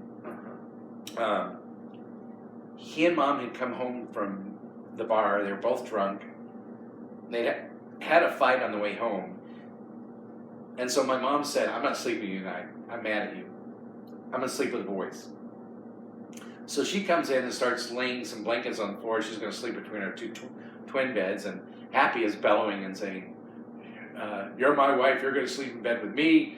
And now Gary and I are crying now, not knowing what's going on. And at some time prior to this, some shyster salesman had come to our house and had sold him a set of fire alarms, and they were these big, massive metal fire alarms that if they went off, they would ring like crazy. And one was in each of our room, and he had one in his bedroom. He goes in his bedroom, and he gets this British 303 rifle out, sits in his bed, and starts target practicing at that stupid fire alarm. Takes 2 or 3 shots at it, and Gary and I are losing it at this point. And my mom knew that we were panic stricken, and so she decided this isn't worth the fight. So she gives up and goes to bed with him, and he puts the gun away. So just wanted you to know that that's why, for the most part, we loved him, but I don't know if I could ever say I loved him, but liked him. And he was never like a real dad, but he was more like an uncle. And but now he's driving around screaming at night, and then screaming stopped. I don't know if he got arrested again or what, but he disappeared, or he gave up, one or the other. In the meantime, my mother had called Wanda, my oldest sister. Now, I told you my sisters had babysit us and things when we were little, before we had left Phoenix. But I was only 5, I didn't remember. And we had taken one vacation when I was about 8 and driven to Arizona and spent a week with them. I remember some things from that vacation. As it turns out, my sister Wanda had joined the LDS church, and she took us to primary during the week, took me to Cub Scouts, and took us to church. And I could remember all of those things, but I couldn't remember what she looked like. Wow. And so all we knew is that Wanda was coming out. I don't know if she took the bus or what, but she arrived in Santa Rosa, and we packed a bunch of stuff in the car and headed for Phoenix. And as we were driving out of Santa Rosa, and all of a sudden my mother goes, "Oh, I can't believe I forgot. It was my 14th birthday." Wow. And there was so much going on that they'd forgotten it was my birthday. And I wasn't going to say anything because things were not good. Yeah. And so she pulls over to Ben Franklin 5 and Dime store and buys me a Yahtzee game. It's one of my few presents that I remember what I got on my birthday. It was a Yahtzee game. Yeah. And then the only thing I remember about that trip is we drove through San Francisco and we stopped on the Golden Gate Bridge to kind of say goodbye to California. And I had a little cat that I had found a few months before, much like my duck, had been abandoned. She was so small I had to nurse her with a baby bottle. I could hold her in one hand, and she was yellow color, so I named her Goldie. But now she was a full-grown kitten, and so I had her with me, and I can remember we were standing on the edge, looking at the bay, and there was a big naval ship, like a battleship, coming through, and it was coming underneath the Golden Gate Bridge, and so we were watching it, and Goldie was standing there watching it, and she got so absorbed in it that she went over the edge, and I caught her as she was going over the edge, and so I say it's fortunate she was small. I was able to get a good grab on her. I think that's why I'm afraid of heights to this day. Wow. Because I'm now staring over the edge when I... Sure. And my mom grabbed me, thinking I was going over the edge, which I could very well have lost my balance and done it because I was focused on the stupid cat. So we ended up driving to Maryville, Arizona, and moved in with my sister. My sister and brother-in-law, Sister Wanda, brother-in-law Ron, the Durhams, they had 3 children at the time. She actually had been pregnant with her oldest, Ron, at the same time that Mom was pregnant with Gary. So there was 6 months difference between Ron and Gary. They were, for all intents and purposes, the same age. And then there was Tim, well, she had 4. Tim, Scott, and Sandy at that time. Jimmy would come on later. Yeah. And so we moved in to their 3-bedroom house. It was crowded. And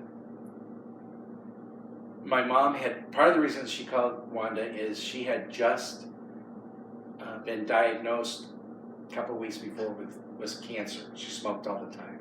Wow. And she had to have an operation. And with splitting up with Happy, the only family we had around were his relations who lived in Santa Rosa.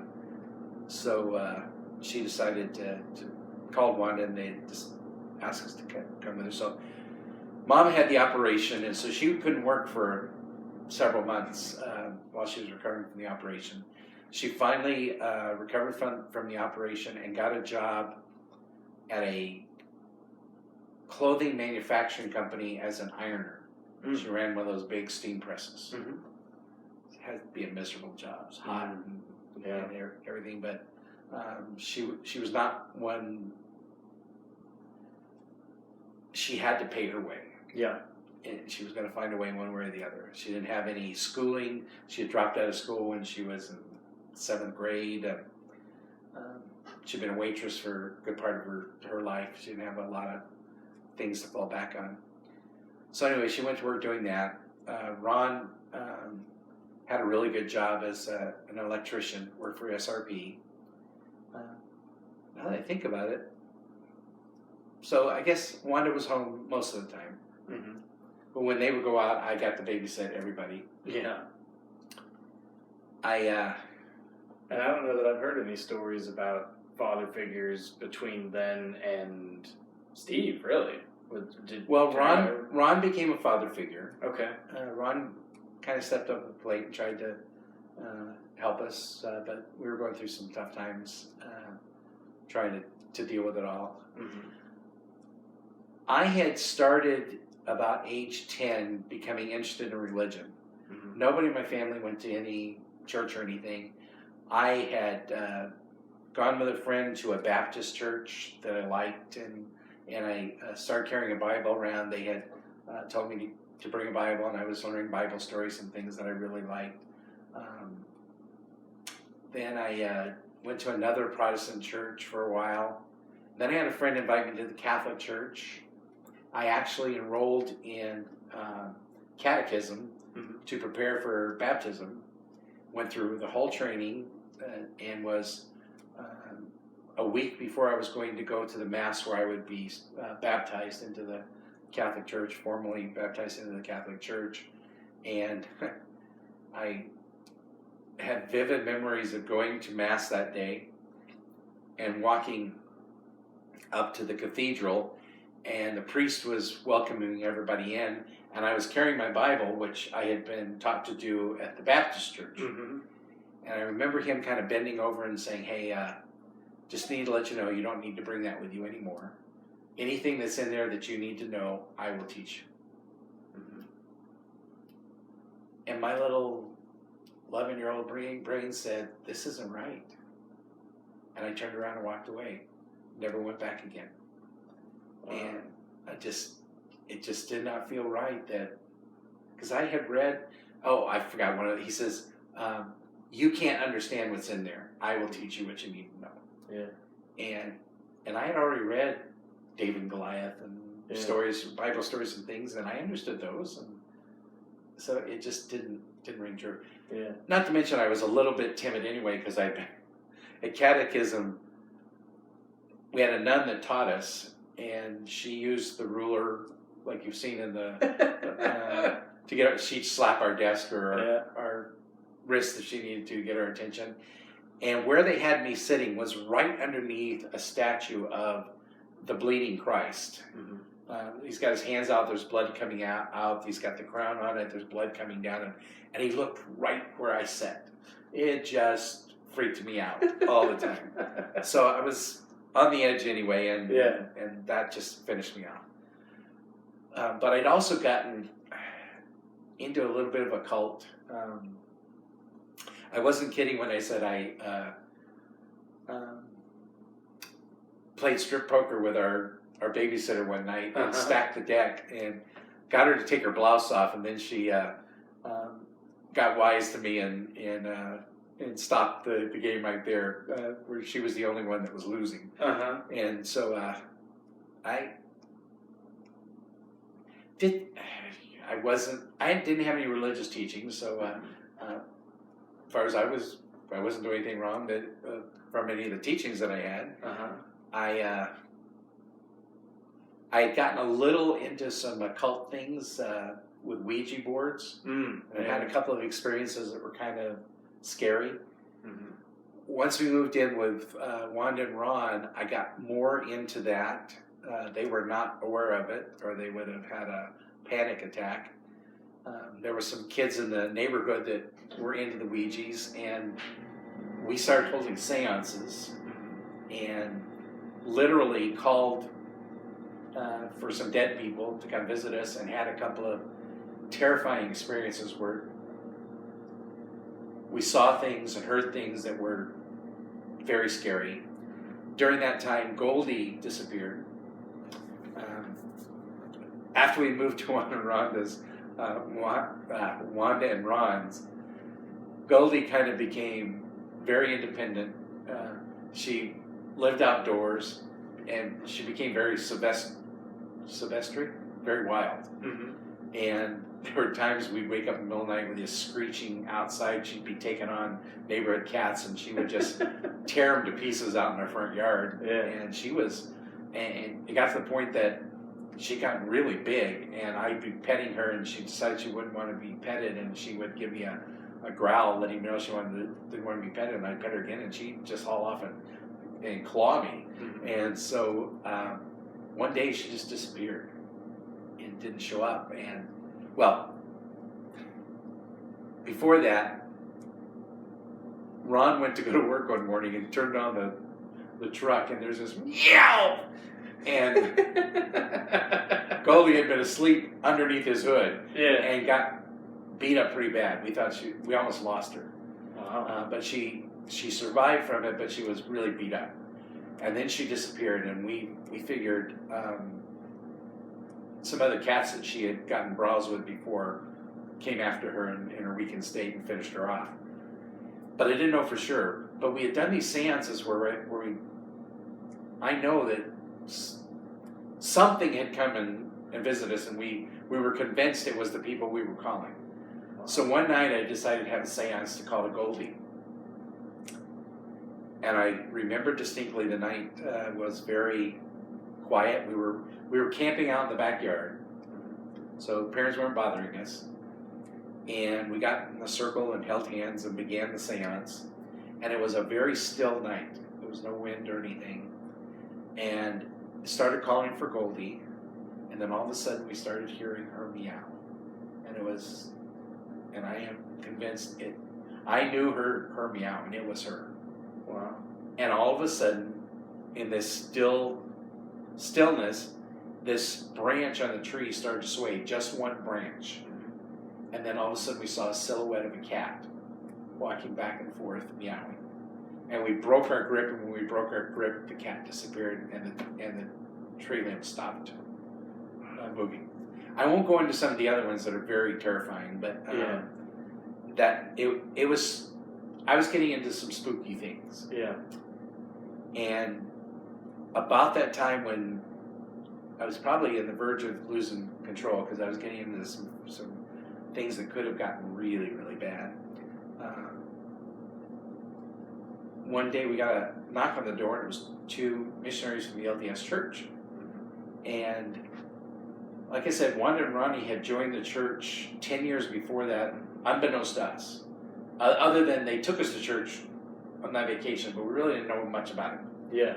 And they had gone inactive. Wanda had been the Relief Society president of the ward, and Ron had been the Elders Forum president. Uh-huh. And they got with a couple of other couples and started backbiting the bishop, started second-guessing the bishop and things. And before you knew it, all those couples had left the church. Yeah. Well, they've got a new bishop now. His name was Wayne Meekum. And Bishop Meekum asked the missionaries to go check on these two. They said they used to be really active. See if you can go talk to them and see if what's going on. So they knocked on the door. Mom and Gary and I were there. So they started teaching us the lessons. In the meantime, Wanda and Ronnie started going back to church. Wanda and Ron. And Ronnie was their son. Yeah. And the whole family started going back. We became converted. They set a baptismal date. My mom had to back out because she couldn't stop smoking. She'd gone through this cancer operation, and the doctor told her that if you don't stop smoking, you're going to die. And she couldn't stop, so she told Gary and I to go ahead and get baptized. Ron had been back active long enough at this point that they let him baptize us. Mm-hmm. And one of the missionaries came to my mom like the day after we were baptized, and he was supposed to go home the next week. Mm-hmm. We were being baptized just before he finished his mission.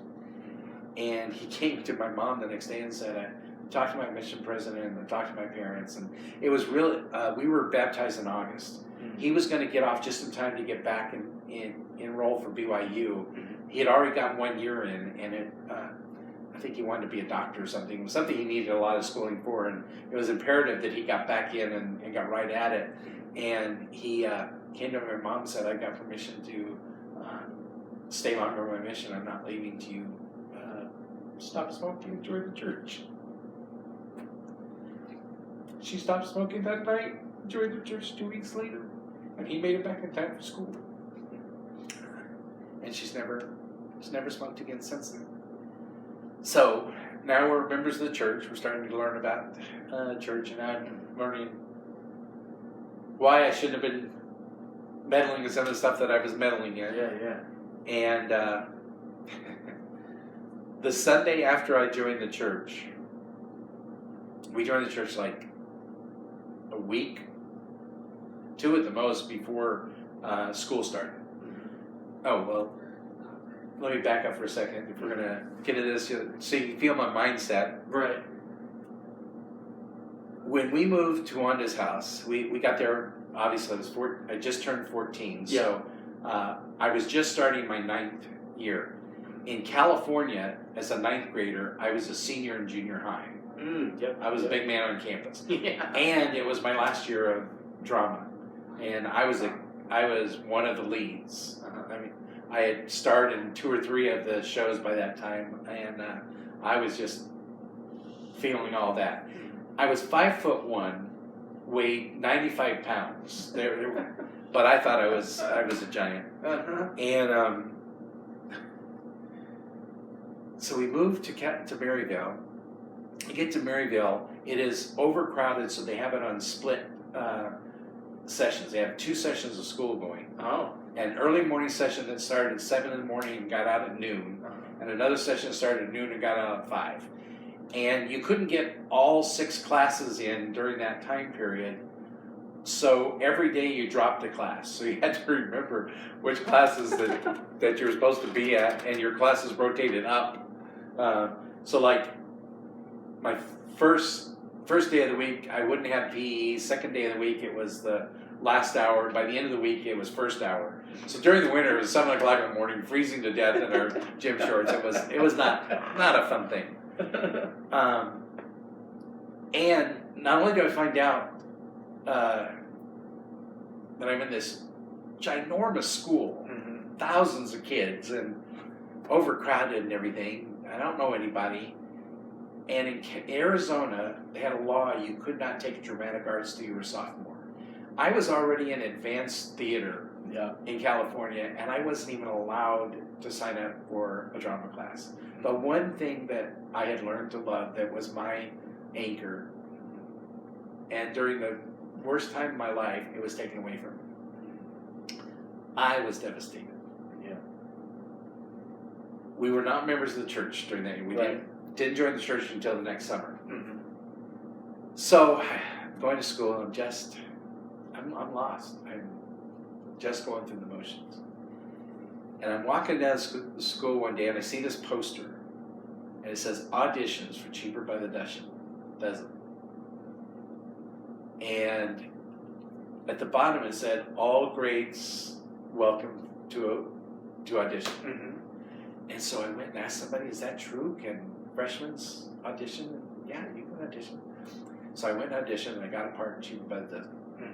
Played the youngest son, but I still got a part because I was small. Yeah. And that was it.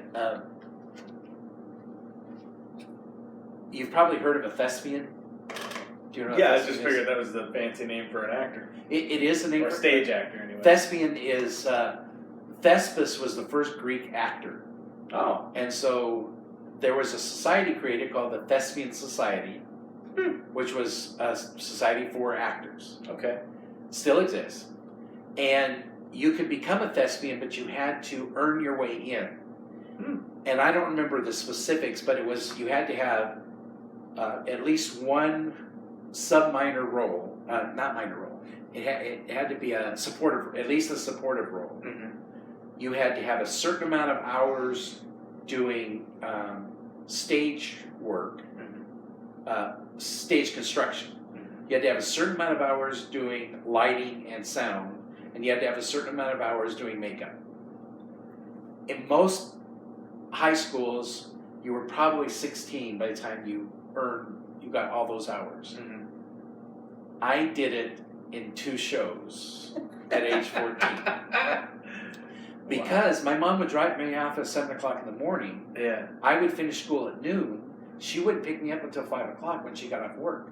So I had the whole second session to do nothing but go in and build sets, work on lighting, do makeup, and I already had the role, supporting role part down.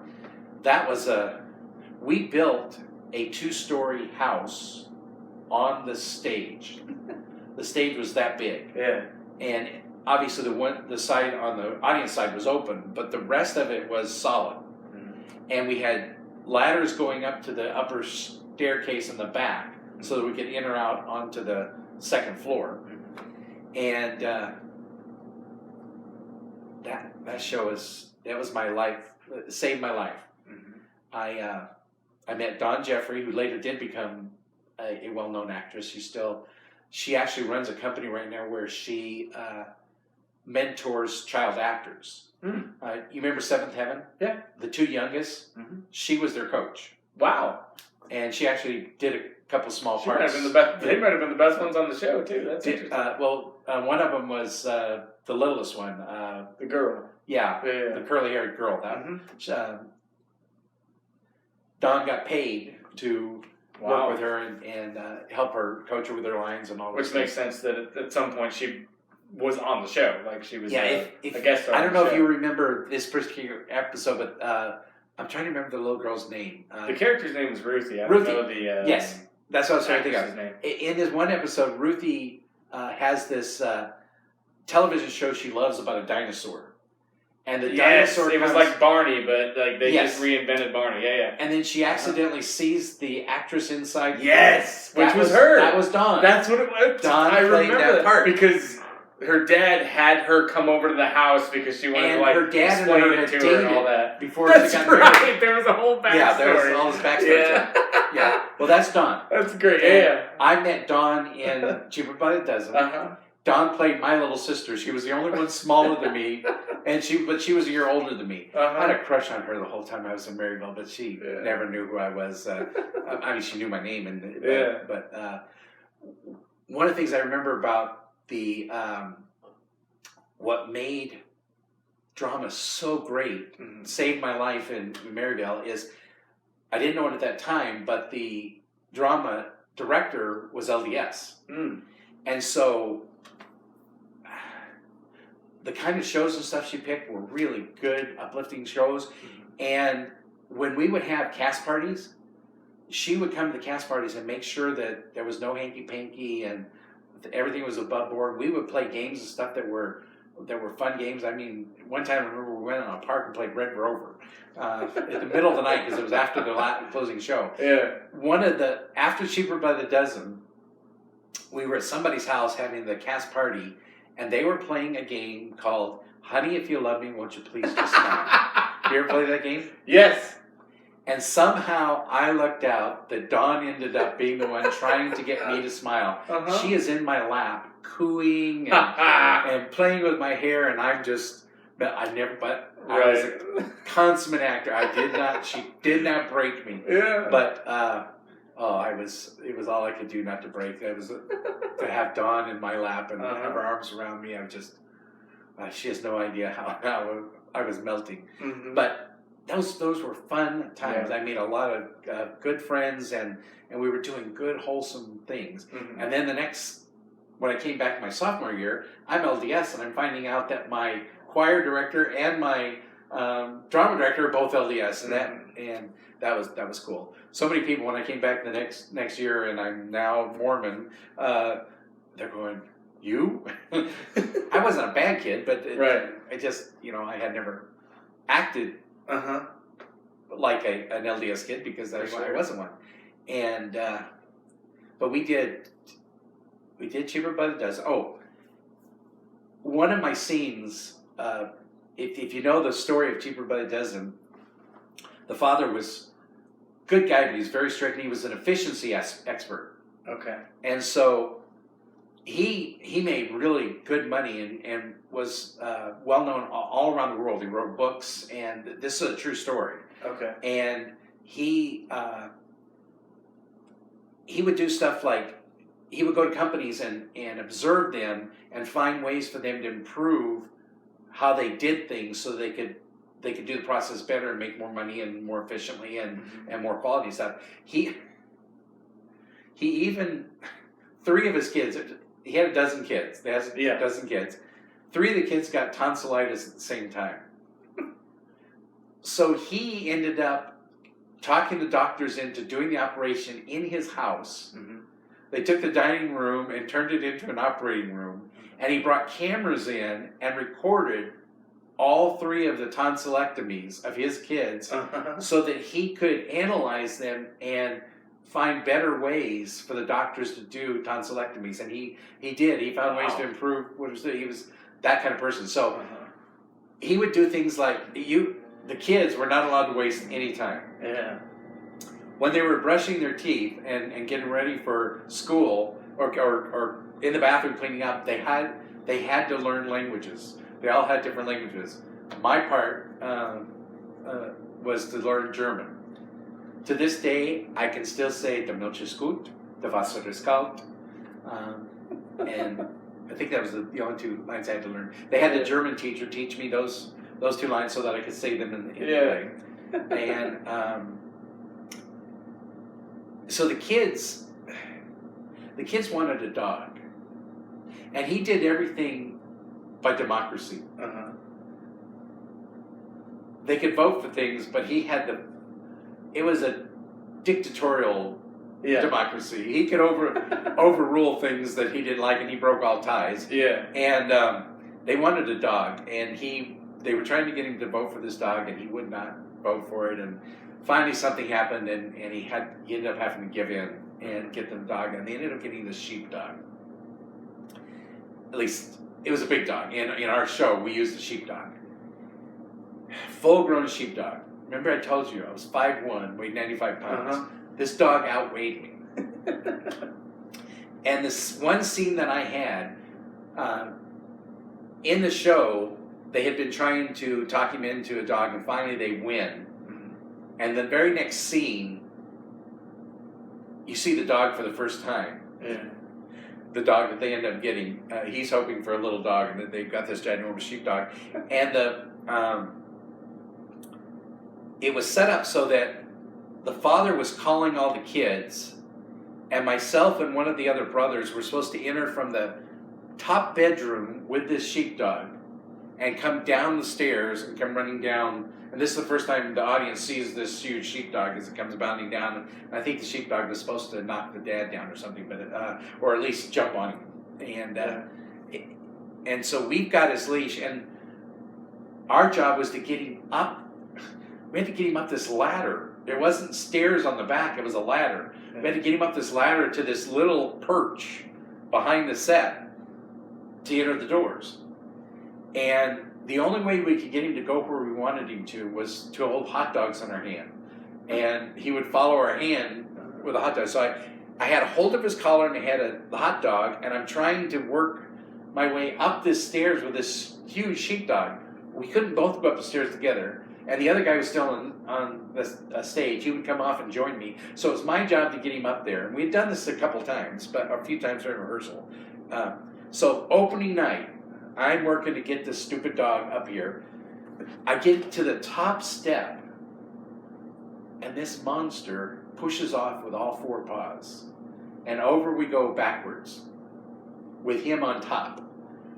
Wham! I hit this wooden stage, and it just reverberates. It's opening night. Yeah. We are live. Nobody can see what's going on. Just this wham from behind, and it knocked the wind out of me. So other actors and stuff that are backstage come running around, see what's going on. They pick me up. I can't breathe. I can't talk. He's knocked the wind out of me. Stupid dog. And so the other actor comes off stage, and they figure out what's going on. So he takes the dog up, and I follow him. I still can't say anything. I can't breathe. And I grab hold of the collar. Our cue comes, and off we go down the stairs, across the stage. Fortunately, I had about a minute and a half before my first line. By the time the first line came, I got my breath back and was able to do my line. Intermission comes. Miss Orr, our drama director, comes screaming from the audience backstage. She thought we had dropped something. We had these big kettle drum lights. Yeah. Huge. She thought we had dropped something on one of these lights and blown it up. And she came back ready to kill somebody, and then she discovers that Bob just about got wiped out. My nickname was Baby Bobby Blaylock, if you want to know. I had a high voice, very small. Bobby almost got killed. And so then she felt bad that I almost got killed, but I was alive. To this day, I believe as a teenager, early teen, I was part rubber because I was falling down all the time and never broke anything and should have gotten killed. So that was Cheaper by the Dozen. Then we did, the next production we did was Miracle Worker. And Dawn played the lead role. She was phenomenal. And to show what kind of an actress she was, not only did she play the part well, she went to a blind school and learned how to be blind to play the role. And in fact, later on in her career, 3 different times, one comes to mind, the first is on Chips. She had a role in Chips, and she played a blind teacher of a blind student on that one. At least 3 different times I saw episodes in different, Charlie's Angels might have been one, different ones of those shows that she appeared in, and she played somebody that was blind or deaf. And so she did Helen Keller and just did a phenomenal job. And she was one of those that would never lose character. And there is a scene in there where Annie the teacher is going to teach her to behave once and for all. And they have literally a brawl, a knockdown fight in the kitchen. She locks out the father. Father is she locks all the doors and just they have it out. And in one part, she throws a pitcher of water in Helen's face. And because of the period of it, the pitcher that we used was an old-fashioned metal pitcher. And on opening night, she missed her cue slightly and caught Dawn in the bottom of her chin, top part of her chin with that pitcher and split it wide open. And the way the scene was done, when she gets the water in her face, she falls on her knees right in the front of the stage, and she's crying, and she's got her hands over her face. And I will never forget this little boy in the front row goes, "Mommy, she's bleeding!" And there's just blood gushing out from her. And but she never broke character. They finished the scene and bandaged her up in the back. I had the neatest role of my career in that show. I played the dead brother of Annie. If you remember the show, Annie I do. talks to her dead brother on several times.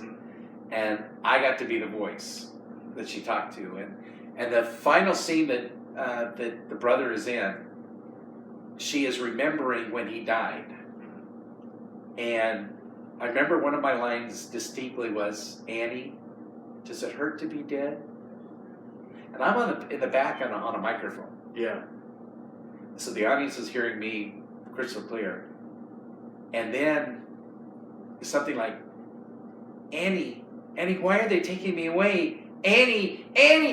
And he screamed really loud in this high-pitched voice that I had. Every time I would do that scene, my voice would reverberate off the back of and for the next 5 or 10 seconds, the only thing you could hear was Annie sobbing. The audience was just, I don't know, frightened or what. They were absolutely silent. You could hear a pin drop. That was the coolest. I loved doing that part. So we did that. Then we did Little Lavender. That's why I like Little Lavender so much. I just played a couple of bit roles in that, but Dawn played Mammy Yoakum, and she was Mammy to a T. She was the right height, the right size, and played it for all it was worth. She did a great job doing that. I think that's that was the major ones we did there. So anyway, I joined the church. I joined the church just before school started. The Sunday after I joined the church, I remember the bishop getting up, Bishop Meekum, and saying, okay, all of you kids are going to high school, just a reminder, you need to sign up for, and I swear he said cemetery. And I'm brand new in the church. I have no idea what's going on. Yeah. And I thought cemetery, but I had such a strong testimony. Sure. Let me back up. I think that's important to talk about too. Uh-huh. When the missionaries came, the very first discussion that they gave us, Yeah. every church I had been to, remember I'm the only one that ever went to any churches in my family, but every single one I went to, there was something missing.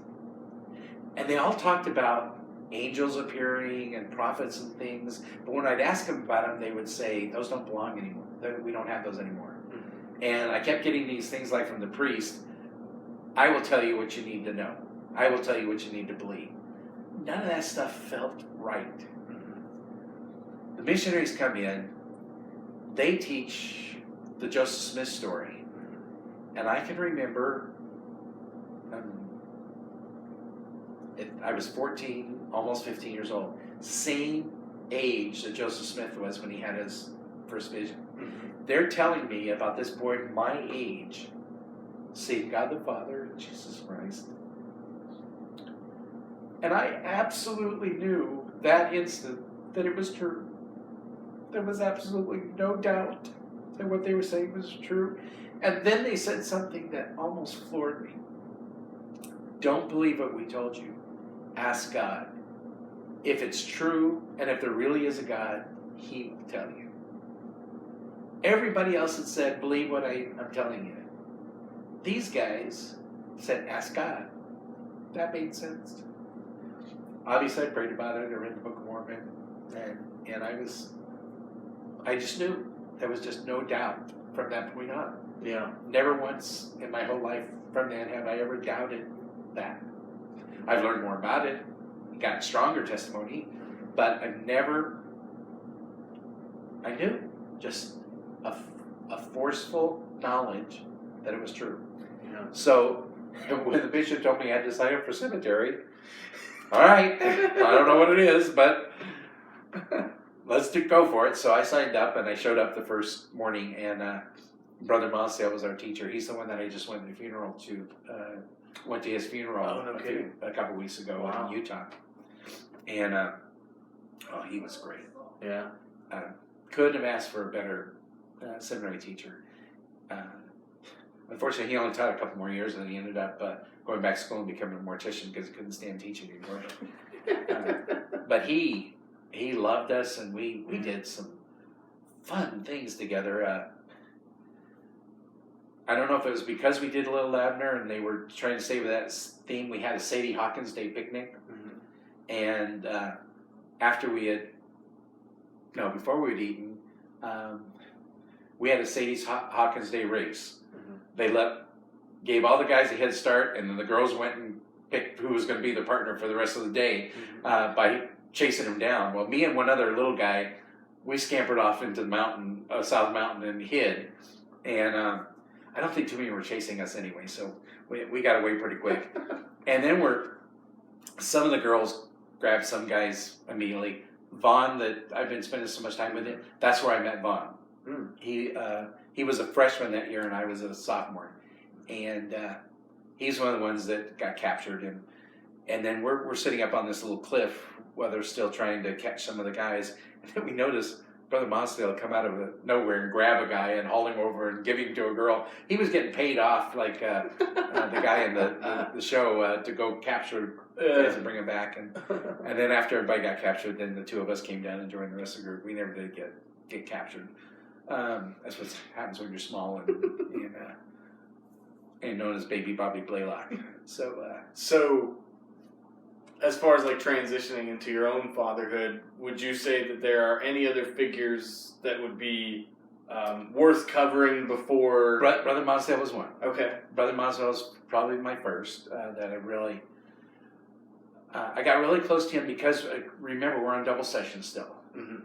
Only now I was going to afternoon sessions, so I'd go to seminary in the morning, and I would spend the rest of the day with Brother Monsdale if I wasn't over doing theatrical stuff. And I became his secretary. I was also taking typing that year. Mm-hmm. So I would type up all of his forms and everything, and we just, he spent a lot of time coaching me and teaching me gospel principles and things like that. Just took me under his wing, and just was, he was the first male in my life that truly made me feel like there was a man that cared about me. Mm-hmm. The rest had been either somebody I really didn't know or just that person that I went and did things with. Mm-hmm. Brother Monsdale, you could tell he cared, and that he would go out of his way for you. And he understood teenagers. We decided to do a service project around Easter, and there was a branch of the church, a Lamanite branch, way out in Tolleson at that time, which was in the middle of nowhere. It was miles and miles of open desert before we got there. And so we made up dozens and dozens of colored eggs that we took out there for the kids to do an Easter egg hunt in their they had this little tiny chapel in a little area there. So we went and hid all the eggs out in the grass, turned them loose. They hadn't been out there more than a minute or so when one kid picked up an egg and it broke and yolk is oozing all over. Whoa, wait a minute. So we pulled them all back and we went and checked all the eggs. We discovered we had 3 dozen eggs that we had, in our assembly line, we had gotten them mixed up and we had colored them without cooking them first. So we pulled all those out and then let the kids get through it. We had plenty of eggs, so the kids still got them. But so now we're heading home. We got 3 dozen raw eggs. And most of the kids were in a VW bus. And then the rest, there were 3 or 4 kids that were, and I was one of them, that was in Brother Monsdale's little car. We had 12 of the eggs in our car, and they had 2 dozen of the eggs in the van. Coming back down, I don't even remember which road it was, but it was wide open. There was no stop signs or anything. We ended up driving side by side and having an egg fight between the 2 vehicles until we got rid of those 3 dozen eggs. And then when we got back to the church, Brother Monsdale said, "Okay, that was fun. Nobody's leaving until you clean this junk off my car." Mm-hmm. So we washed his car before we went. But that's the kind of person he was. We had a lot of great times there. The next father figure probably would have been I really liked our first bishop, Bishop Meekum. Now, Bishop Meekum, after we had been a member of the church for about a year, he talked to my mom, and they were talking about how congested it was, how many people there were in the house, and he decided it just wasn't a good thing. He needed to get us out of there, but my mom couldn't afford to live anywhere else. And so he talked to us about the welfare program in the church, and he found a house and rented us a house with the church money. Wow. So we moved into this house, and then he sent us to the storehouse, and we got all these beehive food in our pantry. And I remember getting new shoes and going down to a DI and getting some shoes and some dress shirts and stuff. But from day one, my mom was already working as much as she could, and she's working a very demanding job. And so Bishop called us in, my brother and I, and said, "Look, you guys are going to have to be the men of the house. Your mom can't take on anymore, so we're going to have you work for the things that we're giving you." So every week we would go down to church and we would wash windows and mow the lawn and trim hedges and do all kinds of stuff. And I remember how good that made me feel, that we were getting the things that we needed. We were getting donated stuff to us. Yeah. But we were also working to as much as we possibly could in exchange for those things. It wasn't just being given to us. We were doing our part. So we lived there for a few months, and in the meantime, my mom had applied for government housing and finally got approved. And so then we were able to go off of the church welfare, and we moved to Glendale to the government housing. There were they were houses, duplexes. So there were two houses that joined together. Yep. So two families in each building, and we had our own half of it, and it had a little living area, and it had 2 bedrooms and a kitchen, and it was all we needed. It was right across the street from Glendale High School. So I got transferred to Glendale High School, and I could walk to school. They were not on double sessions. So that was good. And now we're going to get to what I was going to tell you an hour ago. Okay. We're there. We've only been there a week or two, and the bishop and his counselors show up. My mom's gone, and she was shopping or something. And Bishop asked for her, and I tell her she's not there. And he says, "Well, can we come in for a few minutes? We want to welcome you into the ward. We just moved into this new ward."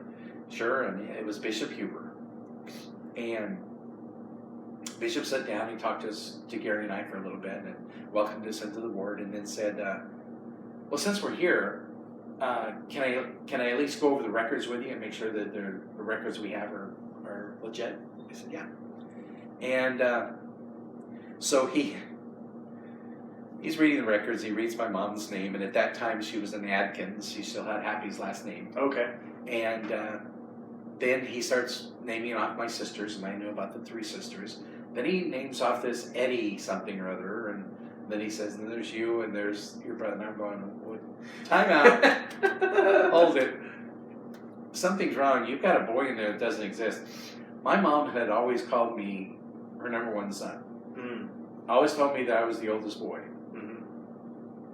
No reason to believe anything else. Yeah.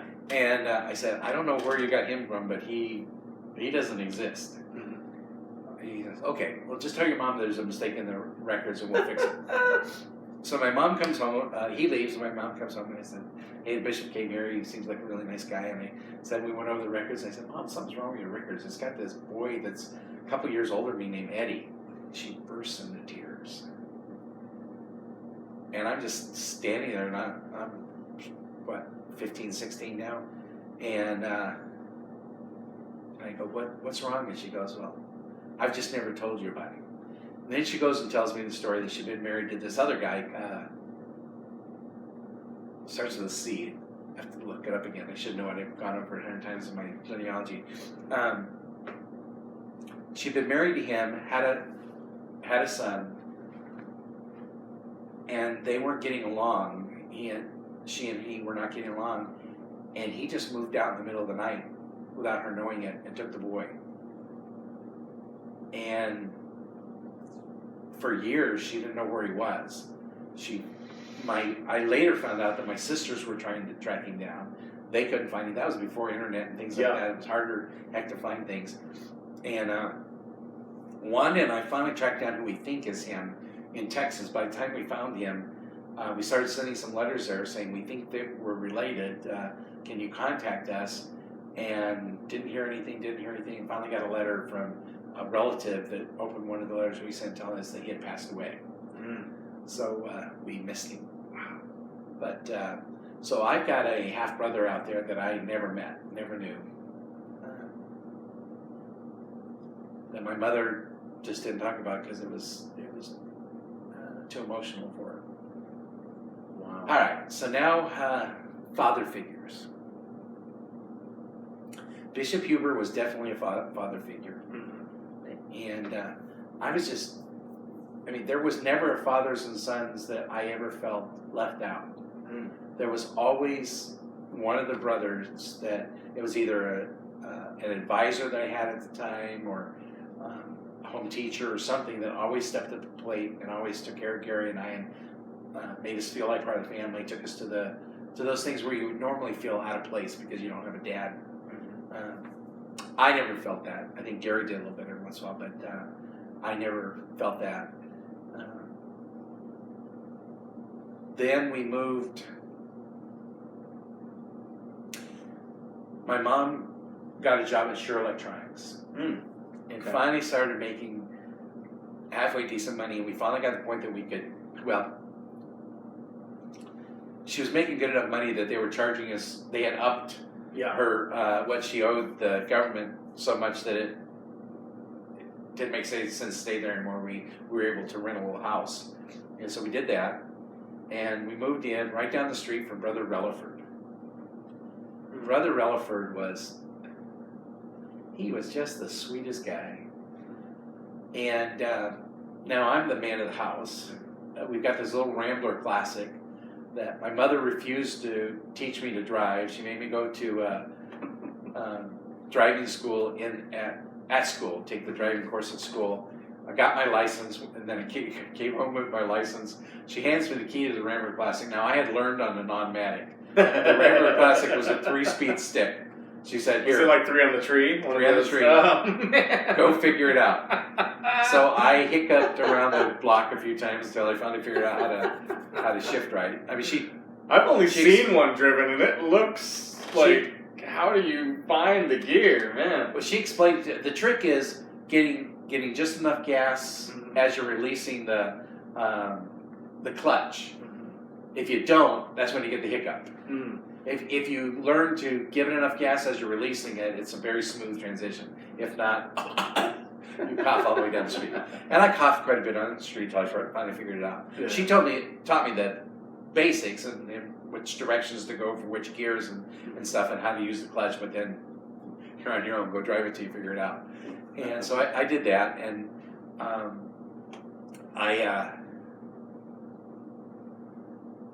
Brother Relaford would come down when I was trying to tinker with the car and stuff. I had a couple of friends that were really into cars, and they would try and help me every once in a while, but Brother Relaford was a natural mechanic. He would come down, taught me how to change the spark plugs in the car, how to change a water pump, how to do basic stuff on the car, and keep it tuned up and things like that. So he kind of filled in that spot that I didn't have with the dad.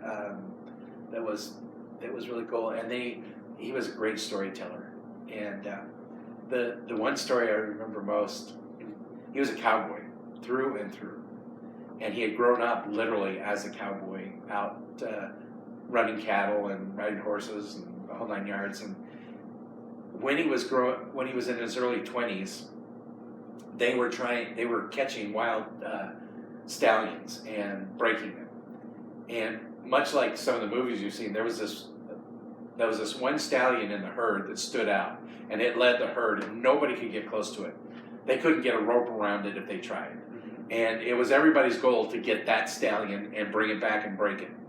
And one day late in the day, he was out on his own on the range and ran smack into this stallion, and they were both stunned. And before the stallion could figure out where it was going, Les got a rope around his neck. But now he's by himself. He's got this stallion that is madder than heck, and he's trying to figure out what to do. He can't. His horse isn't strong enough to pull this thing back to the barn, and so he ends up tying the stallion off to a tree, taking his saddle off, blindfolding the stallion, putting his saddle on the stallion, slapping his horse because he knew his horse would make it back to the corral, and then mounting the stallion and letting it loose. He rode it for several hours, with it rolling over on top of him 3 times during the night. Took him all night long to break that sucker. But the next morning at sunrise, he rode that stallion back into the corrals. That's the kind of guy he was. A cool guy. So now I go on my mission. And I'm out on my mission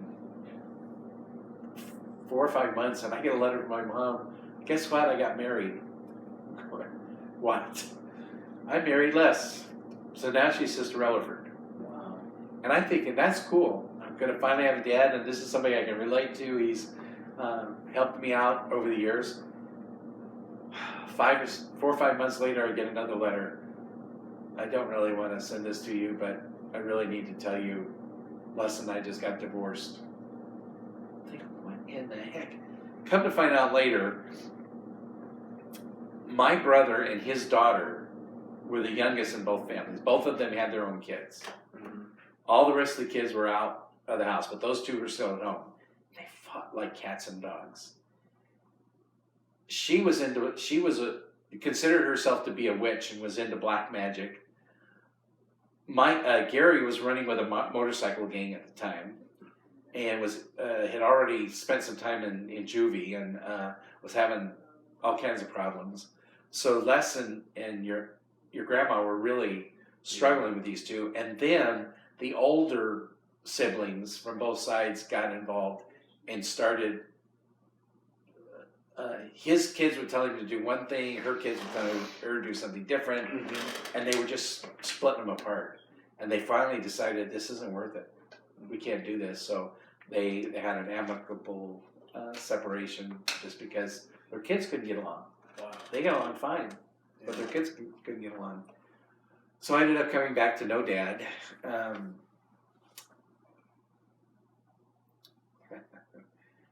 The next somewhat surrogate father would have been your mom's bishop. He and I had known him as a counselor in the bishopric in another ward before I left on my mission. He taught at Thunderbird International School, and he taught Spanish, and grew up in the Mexican colonies. Oh, okay. So when I went on my mission in Mexico, we had this relationship that we both had been in Mexico, both spoke Spanish, and then when I proposed to your mom, he was her bishop at the time. So he called her in to give her an interview for a temple recommend, and I was sitting outside waiting, and then he called me in, and he said, "Bob, I've known you for a long time, and I know you don't have a dad, and you probably have never had a father to son talk. You and Linda are getting married now. I think you need to have it now with Linda here." And so he gave me a very explicit father and son talk with your mom there, and wow. And to try to make sure that I knew what I was getting into and what was going on, and it was extremely helpful. And then he kind of shepherded us early in our marriage, took care of us. And I mean, at that point, you transitioned from the developmental phase to now you're in the driver's seat and had become a father. I mean, what? Well, I have to include there, my mission president was a father figure too. You had two, though, right? Or were you one of the only ones No, that had no. like just one mission president? No, I had two. Okay. My first one was only 3 months, and he later became a general authority. Okay. Cool guy. But he has 6 kids with him. He didn't have time to father the rest, rest of us. Yes. His wife was very much a mother to us, but he was, and he was in his late 40s. But I guess President Wetton was old enough to be my grandfather, but he was more like a father figure. And there was so much going on in President Call's life at that time. He broke his leg playing with us, playing football with us.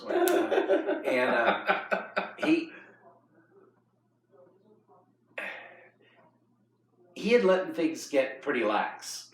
We got away with things we really shouldn't have gotten away with. And I came into mission being told that certain things you just don't do, and they were doing them, and I'm going, "Are you not supposed to do this?" And I don't. It doesn't pertain to us. We're in Mexico. It's different here.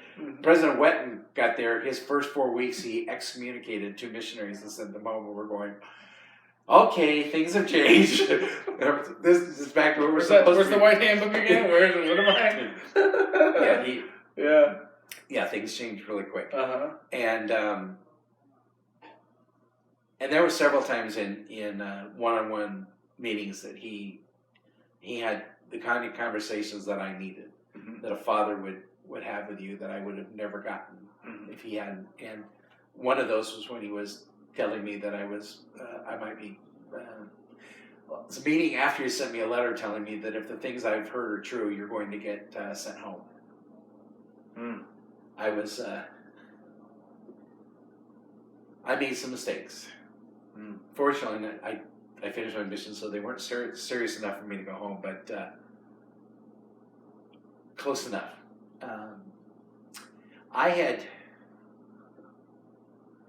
Since I grew up with a mother and no father, I was always yearning, and my mother was, I knew she loved me to death, but she was working all the time. I didn't have a lot of affection that I grew up with. Yeah. And so I craved affection. And I would chase girlfriends off all the time. Because if I got somebody that showed me any attention at all, I would cling to them. Very and they would go, Yep. no, I just want to be friends. No. Yeah. And then they would break my heart, and I would sing the song, I'll never fall in love again, and then I'd turn around and do it again. And so I got on my mission. Just before my mission, I met a girl named Alice about 9 months, 10 months before my mission. We actually met because our mothers were both single adults. Oh, okay. Single adult women. Yeah. So they attended single adult events that the kids would go to too. Okay. And Alice and I were the only teenagers. All the rest of them were little kids. Our moms were the oldest ones in the group. And so we would pal around together and got talking. And it turns out she was a year and a half or so younger than me, and she went to Maryville. She was with the same group that I had gone to in my original, when I joined the church.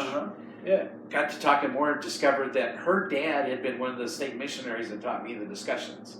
Wow. So we had all this in common, and her mom and my mom became best friends. They did all kinds of stuff together, so we were kind of thrown together. Yeah. And Alice was gorgeous. I fell for her very easily. So we became inseparable. And then in getting to knowing her, I discovered she had some issues in her past. She had had a baby out of wedlock when she was 16. Her parents had, when they found out she was pregnant and the young man didn't want anything to do with the baby, they had sent her to some family in Tempe, and she stayed there until she had the baby, and then gave it up for adoption, and then came back. And most of the people in the ward didn't even know anything. They just knew she'd been gone. They didn't know why or anything. But she was confiding in me, and she had actually been away. Pretty sure if I remember right, she had been away having the baby when her father was killed. He was a truck driver, and he had an accident between here and Tucson and was killed instantly. But interesting enough, I learned that from her mom and from her that he knew it was coming. He went out all of a sudden and bought all kinds of insurance that he really couldn't afford. He bought a car for her, and she couldn't drive, the mother, Sister Worrell, and told her, you need to learn how to drive this car. It is imperative that you learn how to drive this car. Then he went to his brother, who was inactive in the church, and said, get your life together because you need to take over as patriarch of this family. And then just a couple weeks later, he was killed in this accident, and Alice and her mom and her brother were set financially and everything that they needed, and he had taken care of it. So Alice had had the baby somewhere close to the time that he was killed. So she blamed herself for him dying. And there was one night when she and I were alone in the house, and we were watching South Pacific. So of course, you know me, I was singing all of the love songs and everything to her. And she was sitting in front of me and had my arms around her, and we were talking, and she started crying and she was telling me about these feelings about her dad and everything. And by the end, I had learned who he was, and I remembered him. And both of us at the same time felt him put his arms around us. And I will never forget that feeling of him embracing us and letting us know that everything was okay. And so because of that, we were very, very close. I was in love with her, and she was in love with me. But I had always told everybody from the time I joined the church that I was going on a mission. Yeah. That was absolutely a must for me to go on a mission.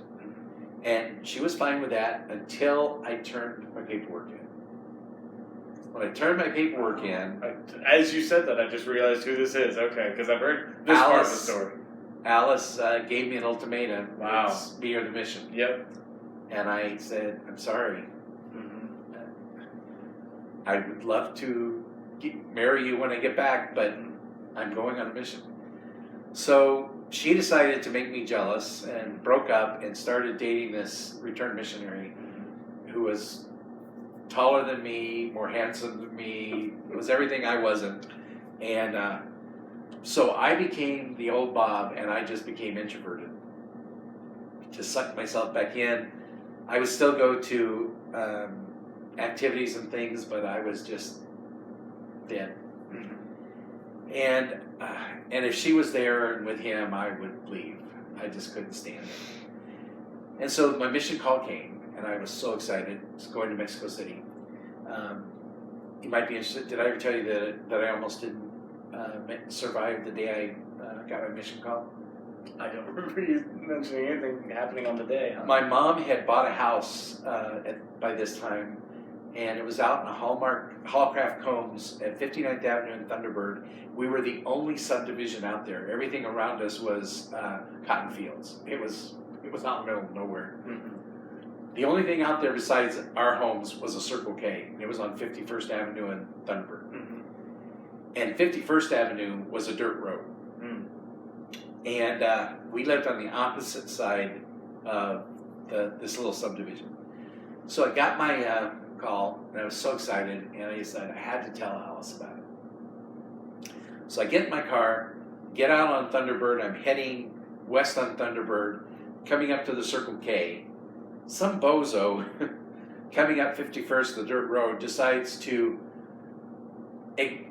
ignore the stop sign by cutting across the Circle K parking lot and pulling right out into the Thunderbird. Mm-hmm. And here I am coming at him 50 miles an hour, and he's just right there. And there's no way I'm going to miss him. Mm-hmm. And I slam on the brakes, and I spun the wheel. Next thing I know, I'm sliding sideways at him. Yeah.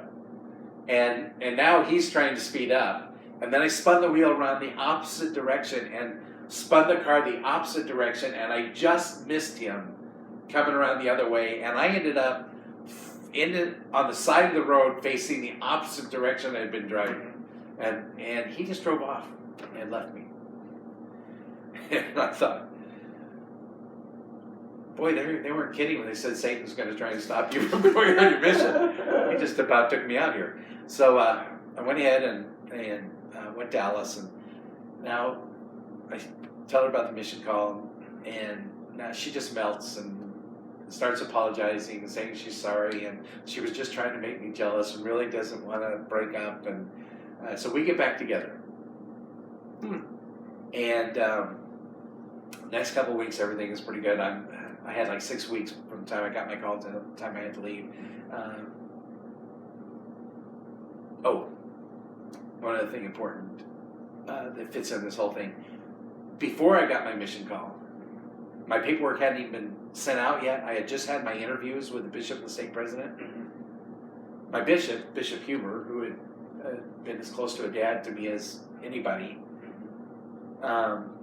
calls me up, and he was a principal of a school at the time, asked me if I could meet him over at the school at a particular classroom. And I said, sure. And so I go over there, and I come in, and he goes, look, I've known you for a long time, and I trust you, so I'm just going to tell you this and ask you point blank what's going on. He said, I got a call from some girl telling me that she is a girlfriend of your girlfriend, Alice, and that Alice is pregnant and you're the father. Now, this was during the time that Alice and I were broken up, and she's dating this return missionary. I still remember telling the bishop, unless kissing does it, I can tell you there's no way that I'm the father if she is pregnant. I said, we haven't even been dating for a month. We broke up. And he says, okay, that's all I need to know. And so the bishop paperwork went through, and I didn't think anything else of it. We dated for 2 or 3 weeks, and then we got a couple weeks out from me actually leaving, and then she did it again and gives me the ultimatum. It's me or the mission. I said, well, then, it's already a done deal. I'm going on a mission. So we broke up again. And I left on a Saturday. It was November 5th. The night before Friday, my mom had invited a bunch of my friends from young adults and in the past and stuff to have a big going away party at my house. So I'm there. There's, people are eating stuff and having a good time and talking, and everybody's crying that I'm leaving. And phone rings, and so my mom answers it, says, it's for you. And I go over, and it's one of Alice's girlfriends. And she says, Bob, Alice is in the hospital. She's taken an overdose. She may not make it. You need to come here right now. She's asking for you. And I said, I can't do it. I can't do it. Hardest thing I ever did was hang up that phone and say, somebody else is going to have to take care of her. And went to the airport the next day, and 20 or 30 of my friends were at the airport saying goodbye to me, and got on the airport, and I just started to bawl, and I think I hold a record for crying all the way from Phoenix to Salt Lake City. And that was it. It was over at that point. She got married a few months later, and I've tried to piece it together over the years. Iris ended up, Vaughn's wife, ended up moving in with her about 3 weeks after she and I split up, and she never talked about me with Iris or anything. It wasn't until this camping trip that I knew that she had known Alice and had lived at their house for a while, but we never realized the timelines, how close that they were to all this stuff that was going on. And she remembers, she went to the wedding of Alice and this return missionary, but it wasn't the same return missionary that she'd been dating. Yeah. And he was an inactive member at the time. And it just got really ugly and messy at that point. So, where were we when I got off on that tangent?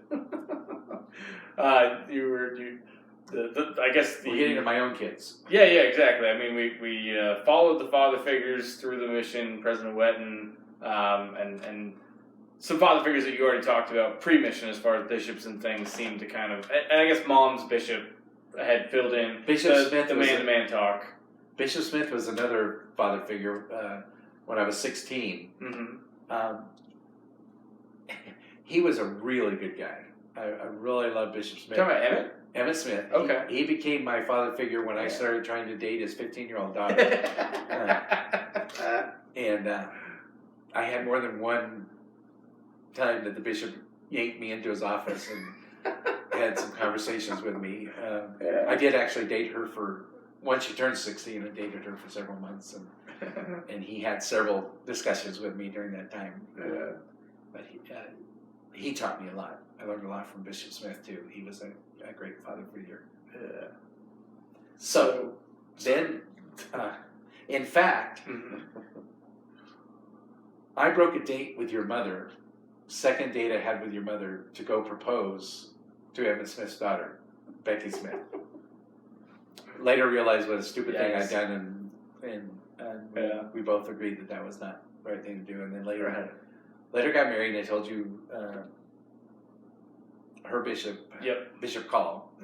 And that was another reason we were close. He was related to my original mission president, Aaron Call. Oh, yes. Wow. That's interesting. Yeah.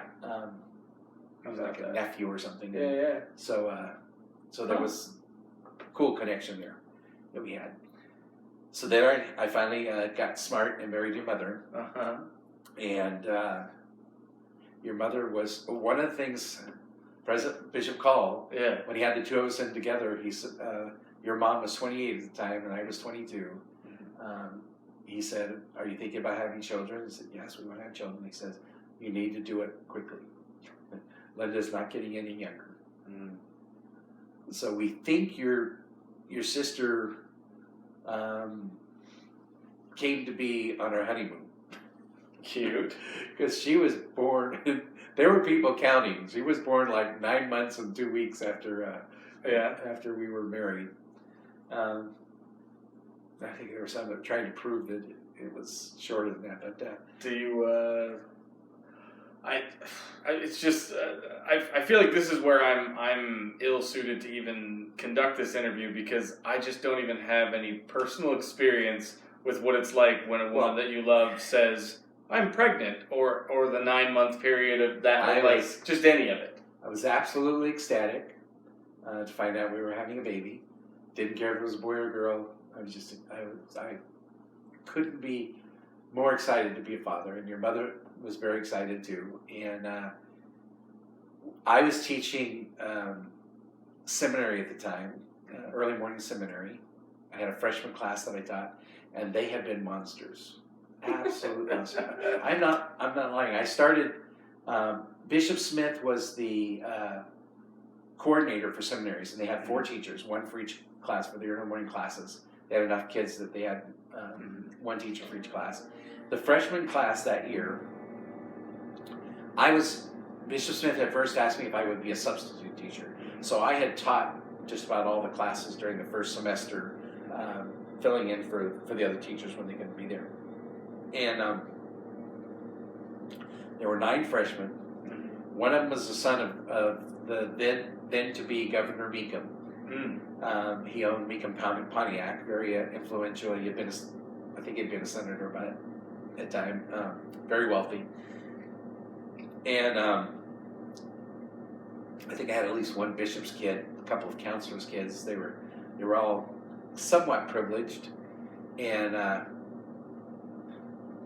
they had gone through 4 teachers that year. The last one they had was this, I can't remember his name, but he was huge. He was like 6'3", weighed 300 pounds, huge guy.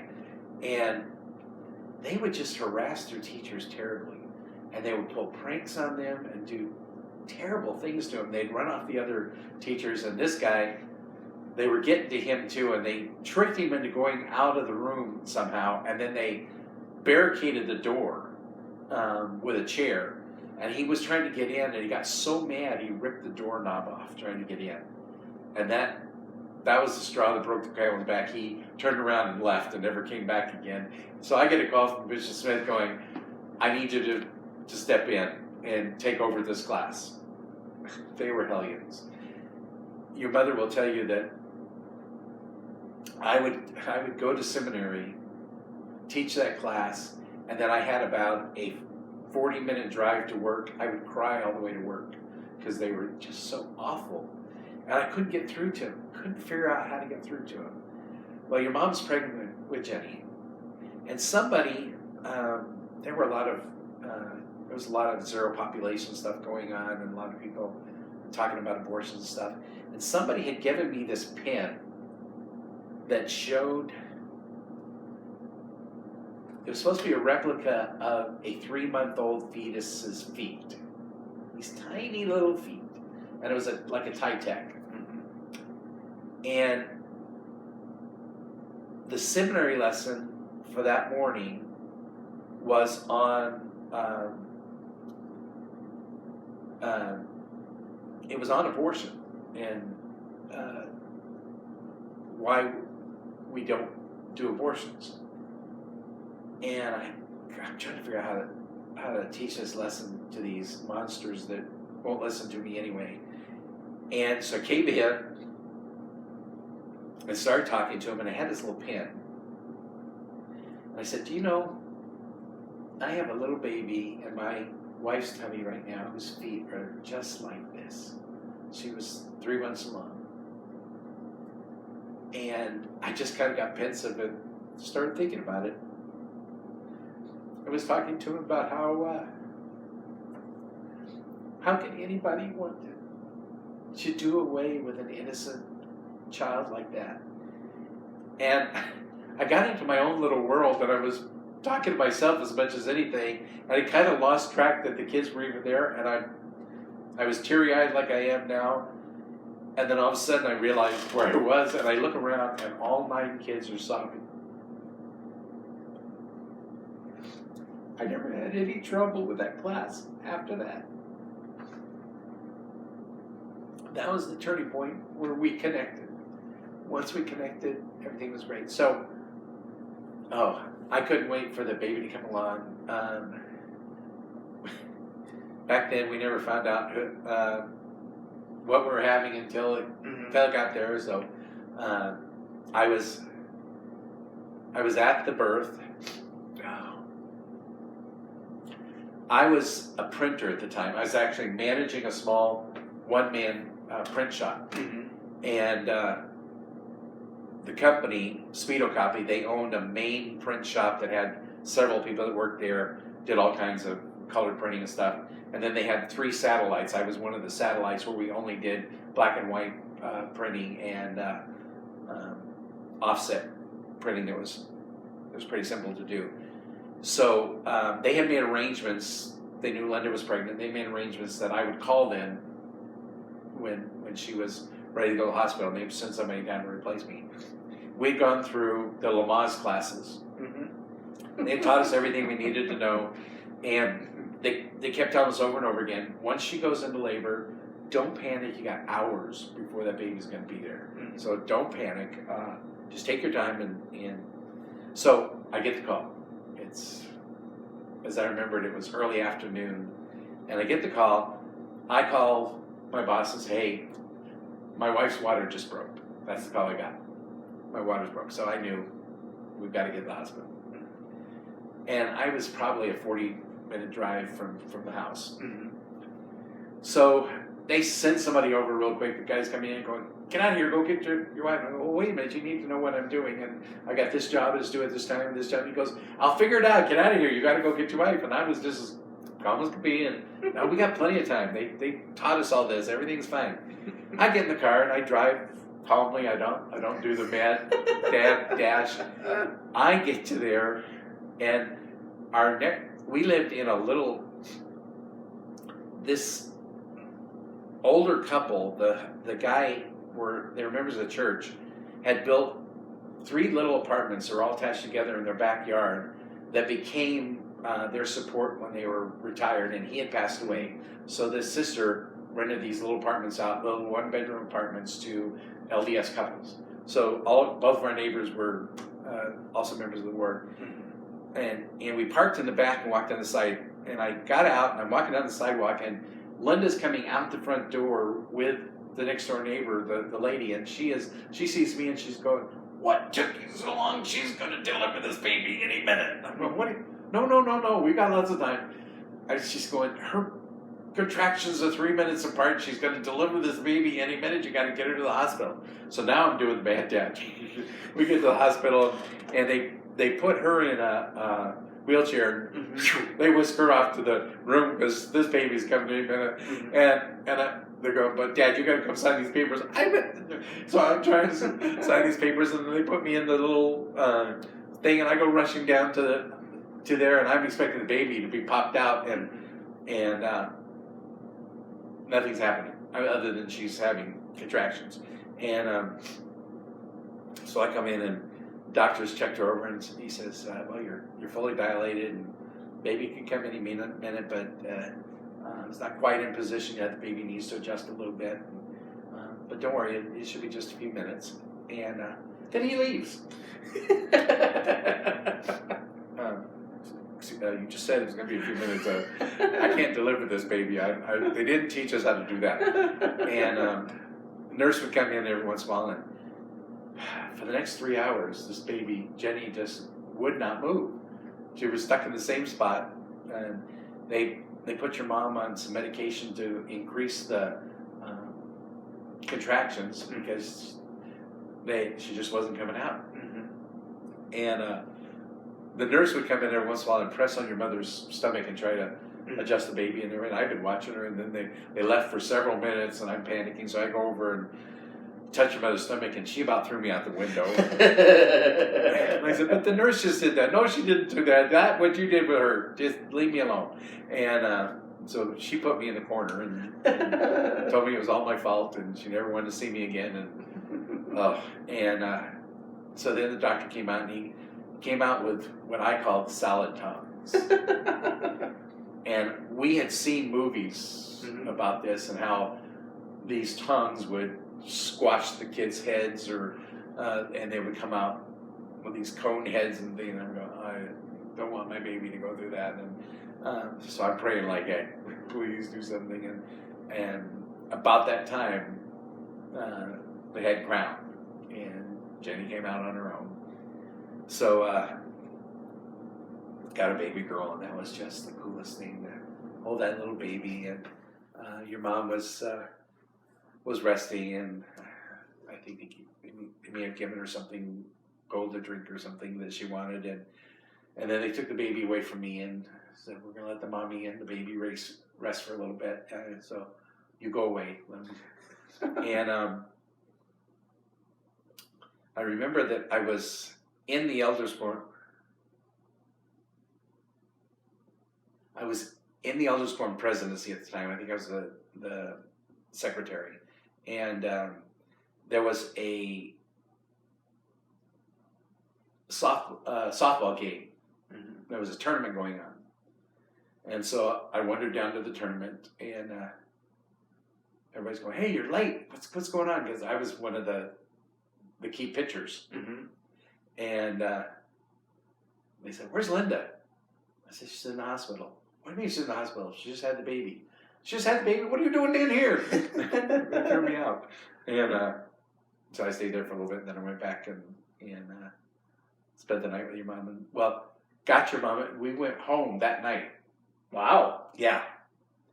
Took the baby home. So we had the baby home in under 14 hours, 15 hours from the time that the water broke. And the whole time we've been waiting for Jennifer to come along. We had this little one-bedroom apartment, and we had this little bassinet for the baby. And your mother had told me several times, now listen, we're going to have one rule. The baby is not going to sleep in our bed. Do you understand that? You cannot put the baby in our bed. The baby goes in the bassinet. Yes, ma'am, I'll put the baby in the bassinet. At night, baby had to eat every couple of hours. Yeah. Linda was exhausted. And when I got up the next morning to go to work, baby and mommy are asleep in our bed. So I got, somewhere in our photos, there's a photograph that I took as proof. It wasn't daddy that put the baby in bed. She's not even 24 hours old yet, and she's already in there, so we broke that rule. Learning how to take care of a baby was just incredible. A few months after Jenny was born, we moved into a little 2-bedroom house. Jenny was very colicky from about 3. Which just means a ton of exasperated crying, right? Cried, yes, screaming, Yeah. like she's gonna die, just in terrible pain. Yeah. These bubbles, couldn't figure out, and we would walk her for hours. We would take turns walking her, and just exhausting. You don't get any sleep. You're exhausted, and we still love her, but we got through that. When she was about 6 months old, she had her first experience with the spirit world. We were asked to go to. We had some friends that had 2 teenage daughters and a boy that was 8 or 9 years old, and they were going on a 1-week vacation to like Hawaii or something, and they asked us to come and stay at their house and watch their kids and stuff. And so we were staying in their bedroom, the master bedroom, and we had a playpen that we put Jenny in, that she would sleep in. And they had told us, now, we want you to know that our house is haunted. but they're good spirits, so don't worry about it. There won't be. And they had described seeing several spirits and having certain things happen in their house, and they all just accepted it that this happened. So we had been there 2 or 3 days, and we went to sleep this one night, and we had the door to the master bedroom closed, and we heard a knock on the door. We figured it was one of the kids. So I get up and go and open the door. There's nobody there. I thought, this is weird. And I turn to get back in the bed, and I look in the playpen, and there's no baby. Jenny is gone. And I'm about to panic, and I glance over, and there's Jenny asleep in the exact same position we had left her when we had gone to bed, but outside the playpen on the floor. Wow. It was all we could do, not to bolt and leave the house right then. That was a freaky experience. Yeah. I to this day don't know what caused that, but your mother will tell you I'm not making it up. Yeah. Somehow there was a knock on the door, nobody was there, and somehow that baby got out of this huge playpen. It wasn't a crib. It was one of those high backed playpens. Was out of it and still curled up in the same position she'd been when she'd gone to sleep. Yikes. Yes, it was scary. So she began to grow when she was about 6, 7, 8 months along. Lo and behold, your mom was pregnant again. So then came Aaron, and Jenny had been this baby doll, except for the colicky stage. She was just, we were dressing her up. I mean, it was just like having our own live baby doll. We dress her up, and she was so cute. We just had so much fun with her, and she moved through the stages like she was supposed to be. Aaron came along. Jenny was 7 pounds 2 ounces, something like that. Then came the Hulk. Our doctor, we had a different doctor, but he knew all the circumstances of Jenny and knew how she had a very relatively short time from the time the water broke and she delivered. If she hadn't gotten stuck, it would have been really short. But even with that happening, she didn't spend the hours and hours and hours that most women do in labor. And so the doctor was a little concerned that she might not make it to the hospital. So he brought her in on a assigned day and broke her water. And Aaron was there an hour later. 10 pounds, how many ever ounces, I can't remember. He was huge. And that kid could not be satisfied. He would drain your mother and still be crying for food. So we had to supplement him with bottles and things. And doctor finally gave up and told us to dip pacifiers in honey to give him to try and help him out, just because he just couldn't be satisfied. When he got old enough to start eating, you usually feed your baby with a little spoon and stuff. We couldn't shovel it in fast enough. He would literally turn blue. He would get so angry that we couldn't feed him fast enough. I ended up getting this baby feeder that looked like a ginormous syringe. Looked like a big baby bottle, but it had a plunger on the other end, so that you could push the food if you needed to. But it had a big nipple with a big hole in it. First time we fed him with that, we filled it up with oatmeal, handed it to him. He took that thing and went and sucked it dry. Just we could watch the plunger just go down, and we go, "Oh no, this is not good." He was a very hungry baby. Grew very fast, but always there were always differences. Jenny was always quiet, other than the colicky.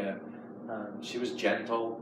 He was into everything, all over the place, and always wanted to follow Daddy around and do stuff with Daddy. I remember one time we had a what do you call it? Not an air conditioner, but a swamp cooler on the house. And so you had to change the filters frequently or else it didn't work at all. So I was up on the roof changing the filters. And we had bought a swing set for Jenny and Aaron. And it had a little slide. And he loved that slide. And I'm up on the roof working on this thing. And all of a sudden I hear this little voice go, "Slide?" And I turn around and Aaron is at the top of the ladder on the roof looking for the slide on the other side. Scared me to death. I go rolling down the roof and grab hold of him and I yell for your mother, "Come get this kid." Boy, but he just had no fear and he wanted to know. There was a ladder, so there must be a slide on the other side of it. He wanted to see where that slide went. But he was... he kept us busy, but at the same time I remember taking him on his first Fathers and Sons outing. It was a proud moment for Papa. He was about 2 years old, and I bought him one of those big all-day suckers.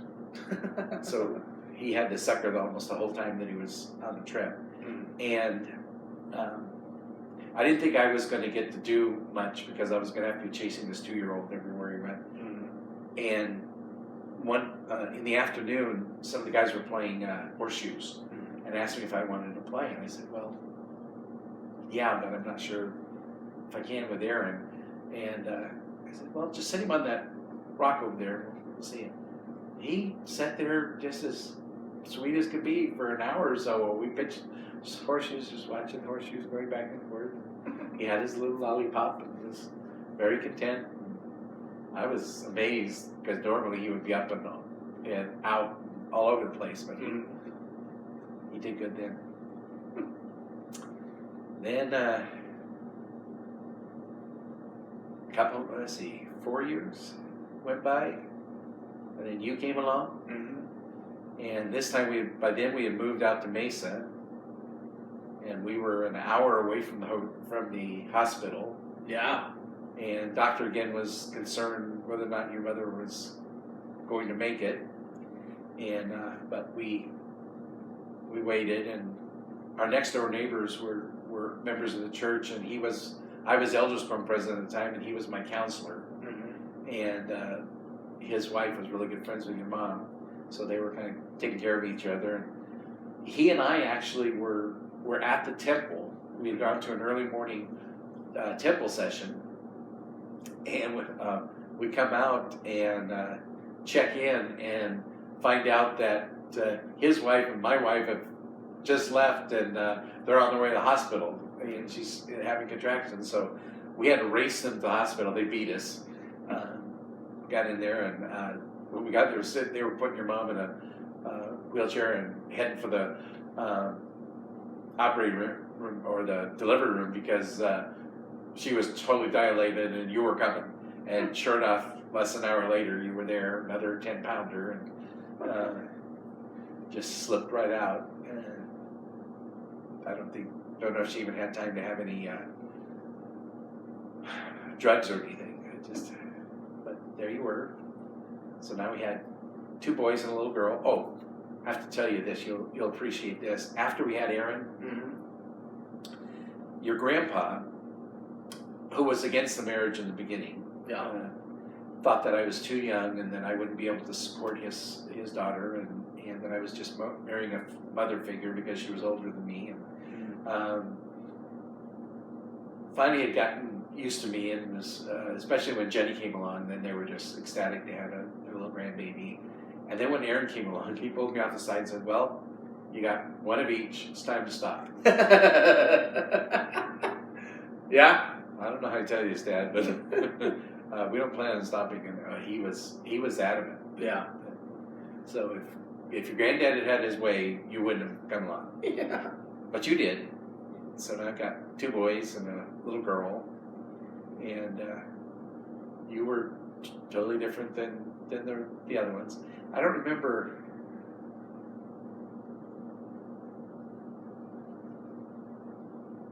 I don't remember any incidents when you were little that were. I mean, you got into things just like all the rest of them. But now we're in the situation we don't know who's the perpetrator. You're all three pointing at the other one. That's Bill Cosby once said, if you only have one kid, you're not really a parent, because if anything happens, you know who did it. Yeah. But once you have two, then it's, I don't know, they did it. Yeah. But that gets very difficult. Yeah. How do you accuse all of them? I know one of you did it. I mean, I can only imagine that the 9 years of the 3 kids, and then to find out that your wife is pregnant again, like... Well, let me talk that through a little bit. Okay. I will tell you that your mother's probably already told you before, but after you were born, second 10-pounder in a row, she was done. She was never going to have another baby again. She was finished. Yeah. She went on birth control, and we were finished. I hope you enjoy these 3 because that's all you get. I'm done. And then she repented in about 4 years. And for some reason in that 4 years, we lost track of how to do it. We couldn't.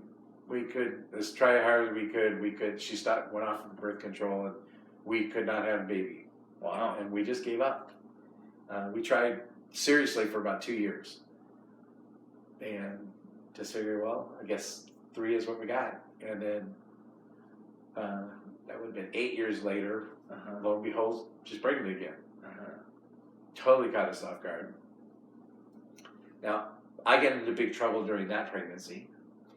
I will tell you, your mother didn't have a lot of, after the first one, she didn't have a lot of weird things go on in pregnancies, but with Jenny, she did have weird cravings. She would wake me up in the middle of the night and tell me to go to Dairy Queen to get her a strawberry shortcake ice sundae, which at 2 o'clock in the morning, Dairy Queen is not open. No. How do you explain to a very upset pregnant woman you can't get her strawberry shortcake ice cream because it's not open? So I had to start buying them and putting them in the freezer so I would each one of them. But she had different kind of cravings like that. But she, with you and Aaron, she didn't have time to get cranky. Like I said, she about had me thrown out of the room with Jenny. Mm-hmm. All the stuff you see in the sitcoms, it all happened, but never with you two because there wasn't enough time. She had short time to time Mm-hmm. they broke the water or water broke and the baby came along. But with Debbie, she was pregnant with Debbie. We didn't know what the gender was at the time, and she had it. She was asleep and she had this dream. And in the dream, she dreamt that she had just had the baby. She was sitting in the hospital bed, had the baby in her lap, and the baby's back was to her. And she was just turning the baby around to see the baby's face. And I came in the room and woke her up. And she didn't get to see the baby's face. And she was mad at me for a long time that she didn't get to see the baby's face. But she knew the baby was a boy. Mm-hmm. And then she has Debbie. Mm-hmm. But she'd had this dream that she'd had this baby boy. Mm-hmm. She couldn't figure out what was, because the dream was so vivid, she just knew Debbie was going to be a boy. Mm-hmm. But Debbie did not come out a boy. Sure enough, 6 months later, she's pregnant again, and then we got our baby boy. Then Michael came along. Those two were different than all the rest of you in that now we've got a 16-year-old daughter at home who thinks these are her own private living dolls. And so she took a lot off of your mom's plate and in bathing and changing diapers and just she could playing dress up and taking care of the baby. She loved, she just babied Debbie to death. Mm-hmm. And Debbie, when she was dressed up, she looked like a living doll. She was just as cute as a button. So she got spoiled terribly. Then Michael came along, and he was a doll, and it wasn't until he was a year and a half old that we started realizing there was something different. Up to then, he had progressed just like all the other kids, and then around a year and a half, 2 years, we started realizing he wasn't talking like you guys did as fast as you did. One thing led to another until we found out that he was autistic. But and that was that was really tough. And when we found out Michael was autistic, only one in, I think there was 1 in 1,000 were being Yeah, it hadn't diagnosed. even been classified an epidemic yet. Like, Yeah. people didn't know what it was. And so it was hard to find anybody that could tell us what it meant, what we were supposed to do, how to take care of him, how to. So we spent a lot of time researching and trying to find out what to do to help him be the best he could be. And I don't know whether or not we shortchanged you guys during that time, but tried not to. But I know Jenny stepped up and babied him all the time and took care of him. But even with all that, I think you probably remember that we lost him several times. Yeah. He disappeared. And I do. scared us to death. He would hide in closets. Stressful times, yeah. Ended up in the middle of Signal Butte one day, and Aaron got mad at us because we let him out of the house and we didn't even know he had escaped. That morning he woke up and one of his teeth was gone because he had just worked it out of its place and just chewed it up and swallowed it. And like, what is with this kid? Yeah. He's interesting. And a fun human. But I mean, on a parenting scale, I mean, I feel like there will never be a parade sufficient for that generation of parents, because you guys had to face something with just you guys are the reason that all the research got done and all of these groups exist now and all of this government funding. Like, you guys were the front line of that.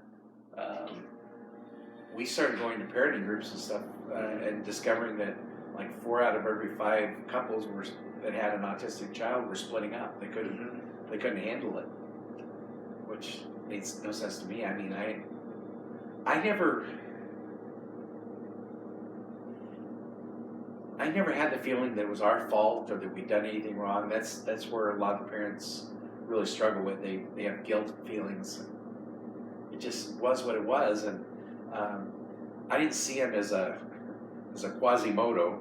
To me, he was just a sweetheart, an angel that had some special things to deal with. And I also, we worked so hard at trying to learn it that we got introduced to a lot of different people with autism that had severe issues with emotional issues and hitting and biting and things that we never had those issues with Michael. And we would talk to other parents, we would talk to providers and stuff, and they would go, he's very well mannered for an autistic kid. How do you get him to behave himself? And we said, well, he was number 5. We just treated him like we did all the rest of them. We expected them to behave, and we expected him to behave. He followed suit. So, over 40 Father's Days in your life, because it has been. I mean, Jenny's 43. You're well over 40 at this point.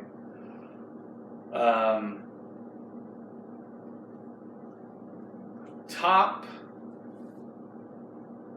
5 father moments, and this might get tough because you might have to play some favorites that you don't want to, but like, what are just some real highlight reels for you over those 40 plus years? Well, one of them would have to be when I coached Aaron's first T-ball team, watching Aaron get his first hit and run down to first base. That was cool. It's always a absolutely tender moment when you hold each of them the very first time. And since I was there for all the births, it was immediate. The only one I didn't get to hold very much was, I think it was Michael.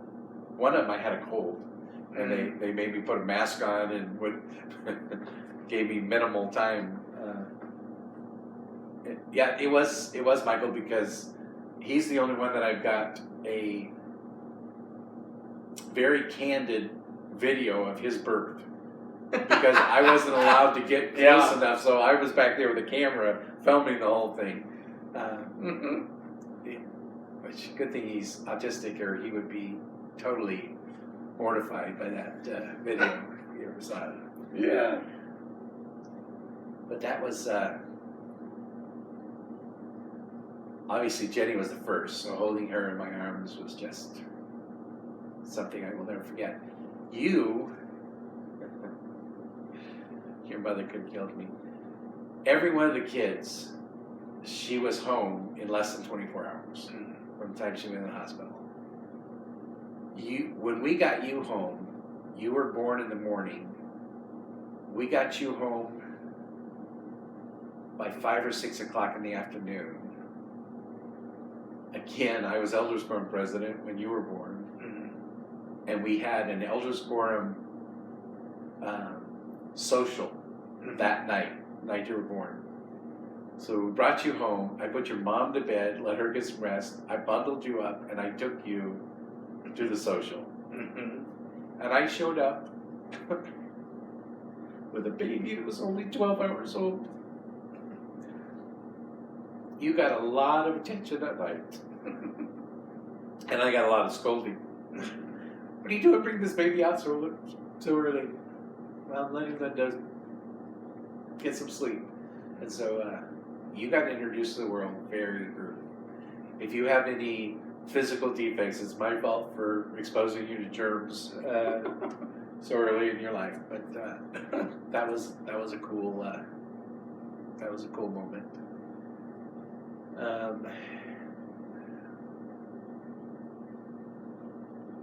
I loved watching Aaron on the football field. Even when he wasn't playing, watching him pace up and down the football field and begging the coach to put him in. Come on, coach. Let me in there. I loved watching that.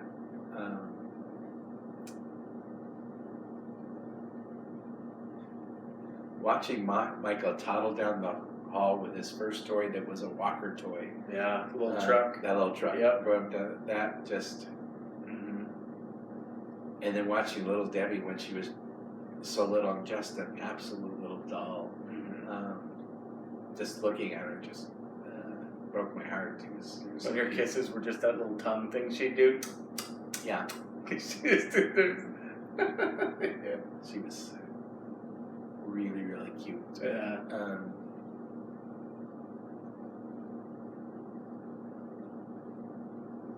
know. I feel like I have this secret ambition to buy that house. Which one? The 95th Place house, the one that we essentially grew up in, the one that I spent the first 12 years of my life in. For no real reason. I mean, just because... Well, Jenny bought one almost exactly She did. like She it. was exactly like it. But like, I don't know. I just... Those were great years. I mean, Christmas mornings... With Grandma and Grandpa banging on the door. At like 3 or 4 in the morning, like maniacs, and we were all up by before the sun was up, like opening our presents with our bed head, and we're just we're half conscious, but trying to like appreciate what's happening. And me and Aaron sharing the the carport that got enclosed and turned into a bedroom that was just freezing cold in the winter times. And Did you move in there after Grandma moved out? Because we built that originally for Grandma. I mean, we must have. I mean, it was just the last couple of years we Yeah. were there. So it was... Yeah, just the last couple of years, that would have been after Grandma left. Yeah. Yeah. But I mean, that backyard, it was just Okay, let me... a nightmare. Like, it was just desert and like just a rickety fence that just wasn't really even keeping anything out. It was just there. Until we moved. We built a whole new fence before we moved. Oh, that's right. We did have to kind of Our friends tune the place up a bit to sell it. I think I remember us painting the house. Didn't we Yes. as a family painted the house? Yeah. painted this one. Yeah, we did. That's true. That was less than fun. But I mean, this house versus that house, vaulted ceilings are a challenge. That house was just a very normal situation. All right, let's see if you remember something that your mother remembers. Do you remember we had several short-lived pets? Yeah. Do you remember the little dog that was the Australian Shepherd? No, but I think I'm the reason he went away. Yes. Is the story that I hear. Yes. I was a toddler. I was too young to register the memory of him knocking me over, but yeah. That big backyard. Mm-hmm. He wasn't knocking you over. He was doing what he was bred to do, and that's to herd. Mm-hmm. He would nip at your heels and herd you into the middle of the yard, and then hold you there at bay. Mm-hmm. You weren't allowed to go anywhere but the middle of the yard. That's where it was safe. He kept you night, and your mother would go, "He's driving me crazy. He keeps chasing Adam over there, and Adam's crying, and well, he's just protecting him. What more do you want from a dog? It's going to keep him safe." No, I have no memory of that, but I've heard the stories. Well, I like what we've accomplished here. I like the full picture of it all. I mean,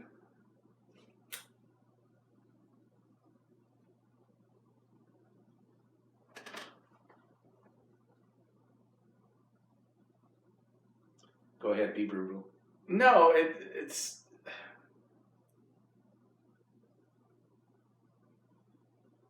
I think I've done some of the most growing up that I've done in maybe the last 5 years of my life. And some of that growing up has been in reference to you, because there are things that I like about myself that are a direct result of you. For example, my work ethic. I don't have an insanely great work ethic. I'm the kind of guy that if I just wake up and I'm not having the best day, I'll call in sick to work just to go, tend to myself emotionally. But the dip in self-esteem that I will feel from making that choice to call off a day of work is because I know my dad never did. And if I do drag myself out of bed and put myself to whatever it is that I'm supposed to be doing, work, church, you name it, when I'm engaged in doing the things that I feel like I'm supposed to be doing, it's because I never saw my dad. It took a lot to put my dad down. So what work ethic I have when I'm in a work ethic-y place, that's completely from you.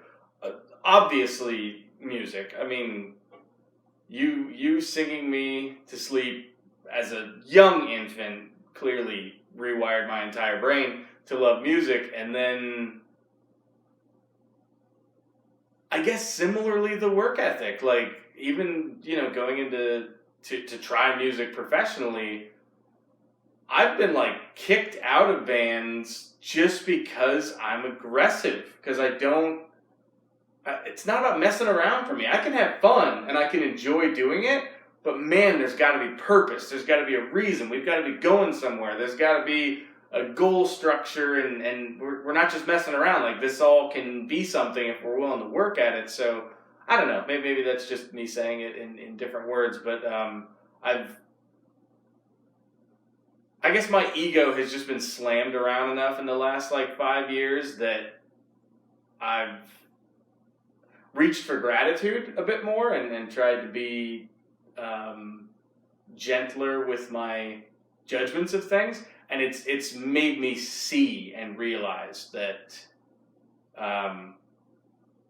that there's very little about me that is 100% original. I think I've spent a lot of years thinking that I built me and that nobody's responsible for me but me, and and sort of ostracizing myself from other people because I built me. Nobody else makes me the way that I am, and only the last few years have I seen that that my dad taught me how to be confident, so that I knew when I got up on a stage or whatever I was doing, or job interviews, like just to be able to walk in a room with a big smile and a firm handshake and just social skills and cracking shit. Like, I watched my dad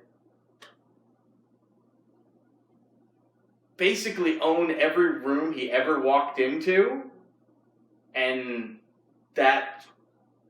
I learned how to do that same thing from him, from you. And it just, this being Father's Day, part of the reason I wanted to do this was because over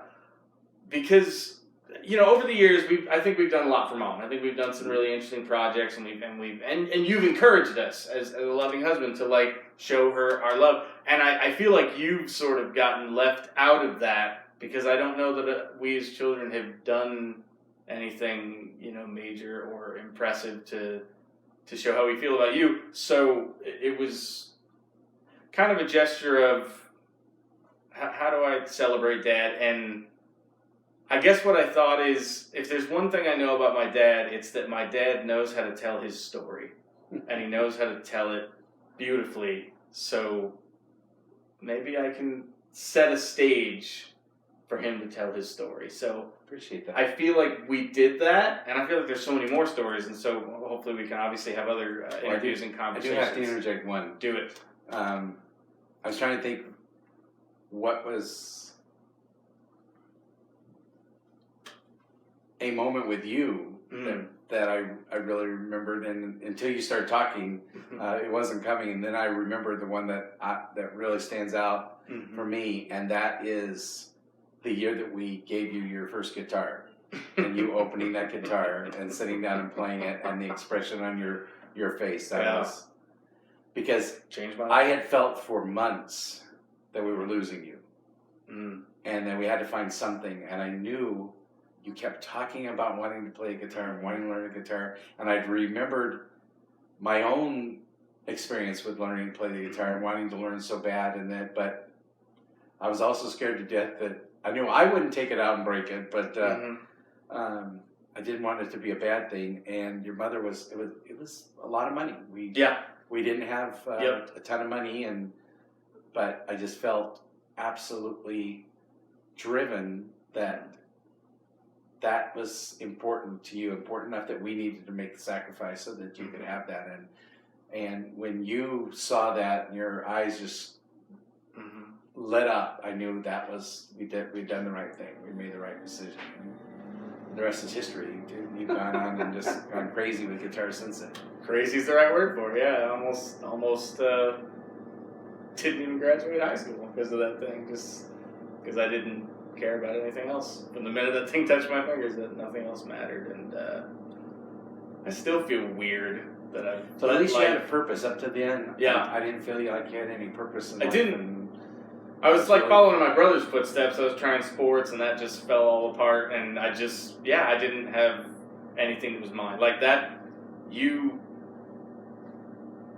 feel like I've heard some other entertainers or actors or comedians tell this story where like somebody in their life, like for comedians, for example, like someone put that mic in their hand and gave them something that was theirs. And I think that's what was important about the guitar, is like it was something that I had developed an interest in just through friends at school and stuff like that. And rock music just changed my heart. Like it got me in touch with my rage that I just hadn't ever found a voice to express. And it was something that I needed to say. And you put a guitar in my hand and it gave me something that was mine, to the point that I could like shut my bedroom door and just not even reinvent myself, because I hadn't invented myself yet, invent myself. I became, like, Blaylock was born in that moment, and all I had to do was just get better at it. And that's all that I ever did. And I still kick myself a tiny bit for several times in my life, like walking away from music, getting really frustrated because it's hard. It's really, really hard to stay, dedicated to something that has really like high highs and low lows, and it's just it's a roller coaster, and it sucks. But and you're when you're performing music or theater, whatever it is, yeah, people's tastes are different. Yeah. And because of that, you'll have some people say, "Oh, you were great," and other people, whoever made you think that you could sing, or and yeah. So you're always off balance. Yep. Am I really good? Should I even be doing this? Constantly. I love doing this, but is anybody really listening to me, or are they just listening to me because they love me and ignoring the fact that I stink? And yeah. And I'm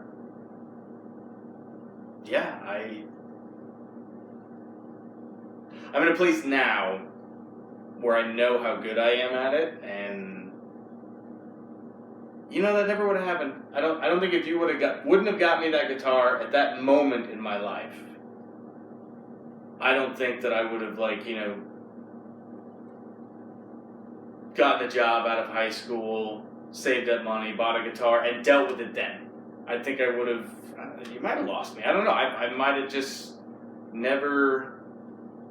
There was something so essential about the fact that we moved back from California to Arizona. I met a group of friends that from the church, but were into this whole other culture that I knew nothing about. It was just so sheltered, and Aaron and Jenny were listening to like country and stuff. So it was a world that I knew nothing about, and I got introduced to it, and I felt this amazing emotional connection to it of listening to these demented artists explain their experiences through all this poetry, and it connected to me. It was something that I've been feeling and didn't have words for. And then I'm at school and I'm seeing these guys with their guitar playing it and like emoting it, and I'm watching them connecting with groups of friends that are just in a semicircle around them singing these songs, and I knew I wanted that, and I think had I not been given that tool to let me learn how to do that and to eventually do it, I don't know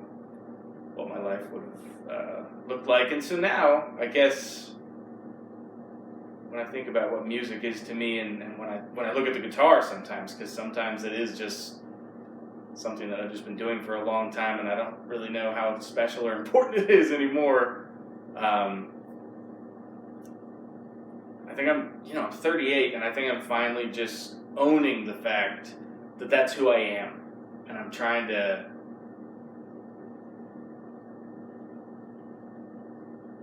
I wonder if all entertainers have that moment where you've been doing the thing that you've been doing so long that it's just so second nature to you